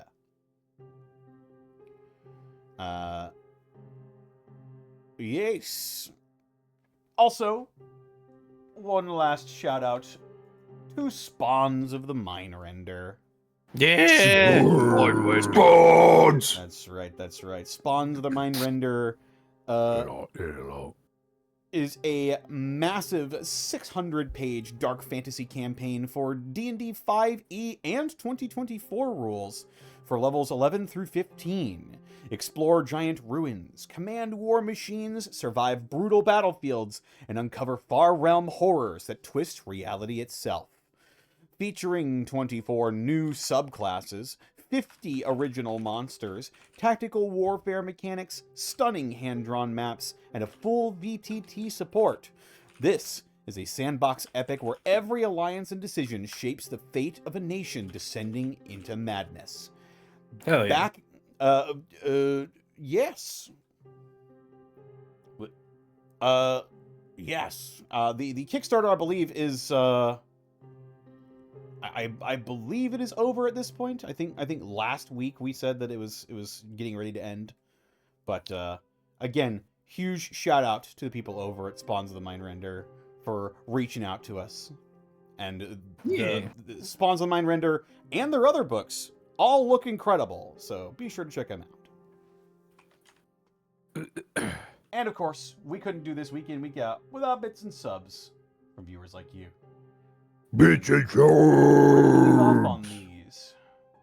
Well, I have 3 real quick that I dug up that I have to read, and then I think we left off on Beanie, formerly ICB. Not the one I'm going to read, but the one after this. So I have a Defective Sheep one for 100 bits. The most I know about hockey is the Tampa Bay Lightning is a front for the Yakuza. Okay. I don't know about all that. Like a dragon? No, like a shark.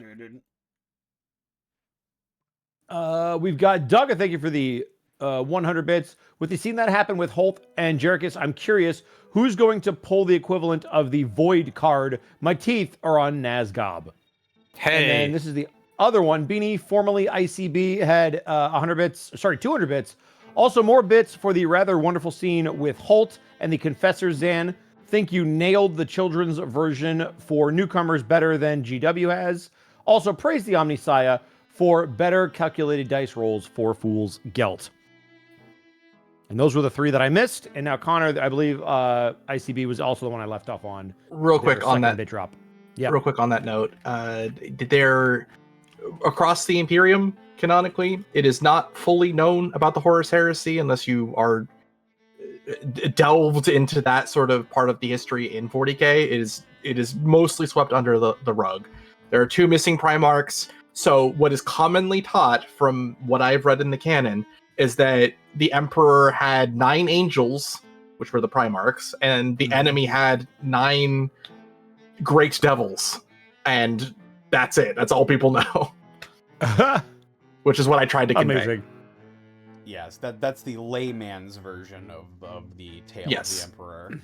The Emperor also did not stop the storms that brought the Dark Age of humanity. What stopped the storms was the birth of Slaanesh, because that's what the storms were doing. Mm-hmm. But of course, Imperium's going to take credit for it. So, yeah. Damn. That's right. We did it. Imperium taking credit for the birth of a chaos god, huh? No. Not the Eldar birth of a happy. chaos god. It was removing the storms. They're like, yeah, we did that. I know, but still. We'll make the Eldar happy. Not these ones. We're gonna make them very, very sad soon. I mean, we're gonna make them fucking dead. Oh, they're not And gonna then die. they're They're not gonna die forever. Soon as their life is snuffed out by our fucking missiles, they're going right to Slaanesh. Oh yeah, no, they're going straight to her stummy. They're getting And they don't exactly have- what they deserve. And they don't have any soul crystals, so this ought to be hilarious. Waka waka. Anyway, up next is Pokey in my pocket. Thank you for the 100 bits. I'm now fully listening to the news show after my game. I had the stream on while I played, and I had to try not and burst out laughing when I heard Bosco yell something about bondage. Sorry. No, you're not. Defective No, I'm Sheep, not. thank you for the 100 bits. The most I know about hockey is that the Tampa Bay... Oh, right, you just read that one. Yeah, those are the ones I got. So a little past those. Is it the... Oh, The last one I read was yes. the one where they were like, "You missed my bits." so it's the other... Yeah. Okay, it's this one then. Beanie, formerly ICB, thank you for the 100 bits. I gave another 200 bits earlier, bought to restate. The scene with Holt and the Confessor was awesome. Also praise the Omniscience and bless the randomizer for rolls in Gelt's favor. Indeed. Yep, I found it. I'm sorry. Zenlita, thank you for the 100 bits. Summon the Chirurgeon. Not for me, though. Dice Ruler, thank you for the 100 bits. You know, just imagine Jerichus, Holt, and Lupus doing the heresy train bit from Bubba Alpha Busa. Oh, the inspire Exterminatus your one. men to study such foul smut, Commissar? You heretic! Lame. What the fuck, Kaijin? Okay, so we were talking about no. So Bosco was cracking up at the idea of Japanese but in an orc accent, and that reminded me. That's right. I have every single orc line from Dawn of War 1, but it's French. It's the French version of the game. Oh and I'm like, hurt this ought my to be brain. great. That's We've so gotta hear good. this. Hang the fuck That- on. That hurt my. Can you play that for stream, Connor? I absolutely can't. This gonna Here it let me comes. be clear. The fuck is that shit? Alright, shut the fuck up for a second. C'est ce qu'on aime le plus mieux. That's just a Frenchman. That's Here's just what Walk they down sound the like. streets of old gay Paris and hear that. So there's a grot right there if you want to play that. Okay. I'll play this and then I'm gonna get back to it. 1 second long. But I've got trucks. Just one more. I'm sorry. It's trucks. C'est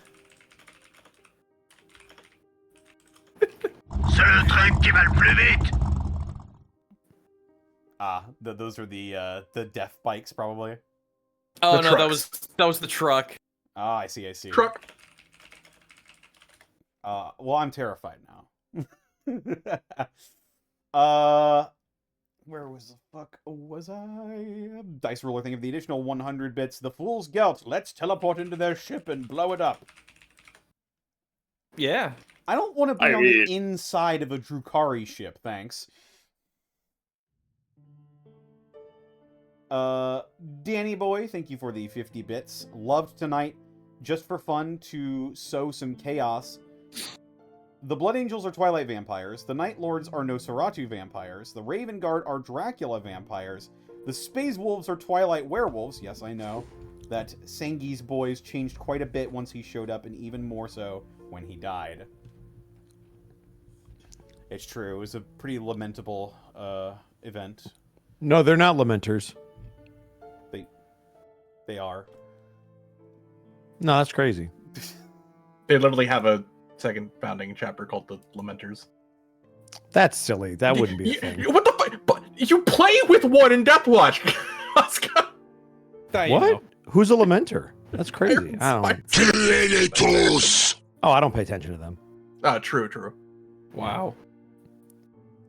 And Primpete, thank you for the 36 months of Prime. Woo! With that, that's all we've got for right now. Raid time. Let's see. Raid. I got Octo playing Mina. I got a funny little. I've got a funny little friend that has 7 people. That's the lowest. Galpal Land is a PNG tuber Tsuchinoko. Oh yeah, I think we've rated them a couple of times. I think we rated him once Yes. before. Yes, we I'll have. put the name Here. in chat so I can Yep. copy pasta. Yeah, there you go. So if you just heard like the first 2 seconds of Devil Trigger, no, you didn't.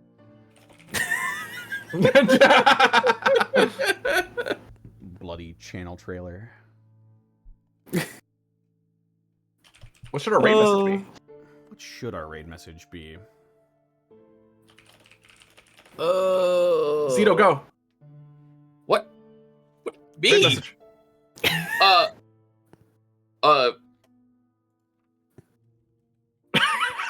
Just like entering a I raid. actually- It's really funny as a raid message for some reason. You should literally just go wah corporately. Yeah, corporate wah. Corporate wah. No. It's bracket capital W AH bracket period bracket. Type that out for us. Oh my god. Okay. Oh my god. But there's no G's. Wah. Wah. Wah. You know, like what? What? Like Yeah, they wah. got rid of the. They got rid of the. See, you did it wrong. It's you wrote it all in capitals. It has to be only the W is capital, and it has to have a period. Yeah, it's corporate. Yeah. They got rid of the G. They lowercase for the rest of it for budgetary reasons. Wait, you're. Oh wait, you're right. All right. I think I'm getting a call from one of them right now. They really emphasized the G on that one. You can't do that. And you know what? Corporate asked us to be kind to one of our to those who have suffered losses. We can't have H's in our WA. So Wah. Oh my god. We're headed with the wah wah. G's go for wah. I just realized French orcs would call them garçons. Garçons. The boys are garçons. We got 10 seconds left. Garçon. Y'all take care. Give Galpalian some love, and we'll see you next time. Bye. Whoa. WA. Wah. Whoa.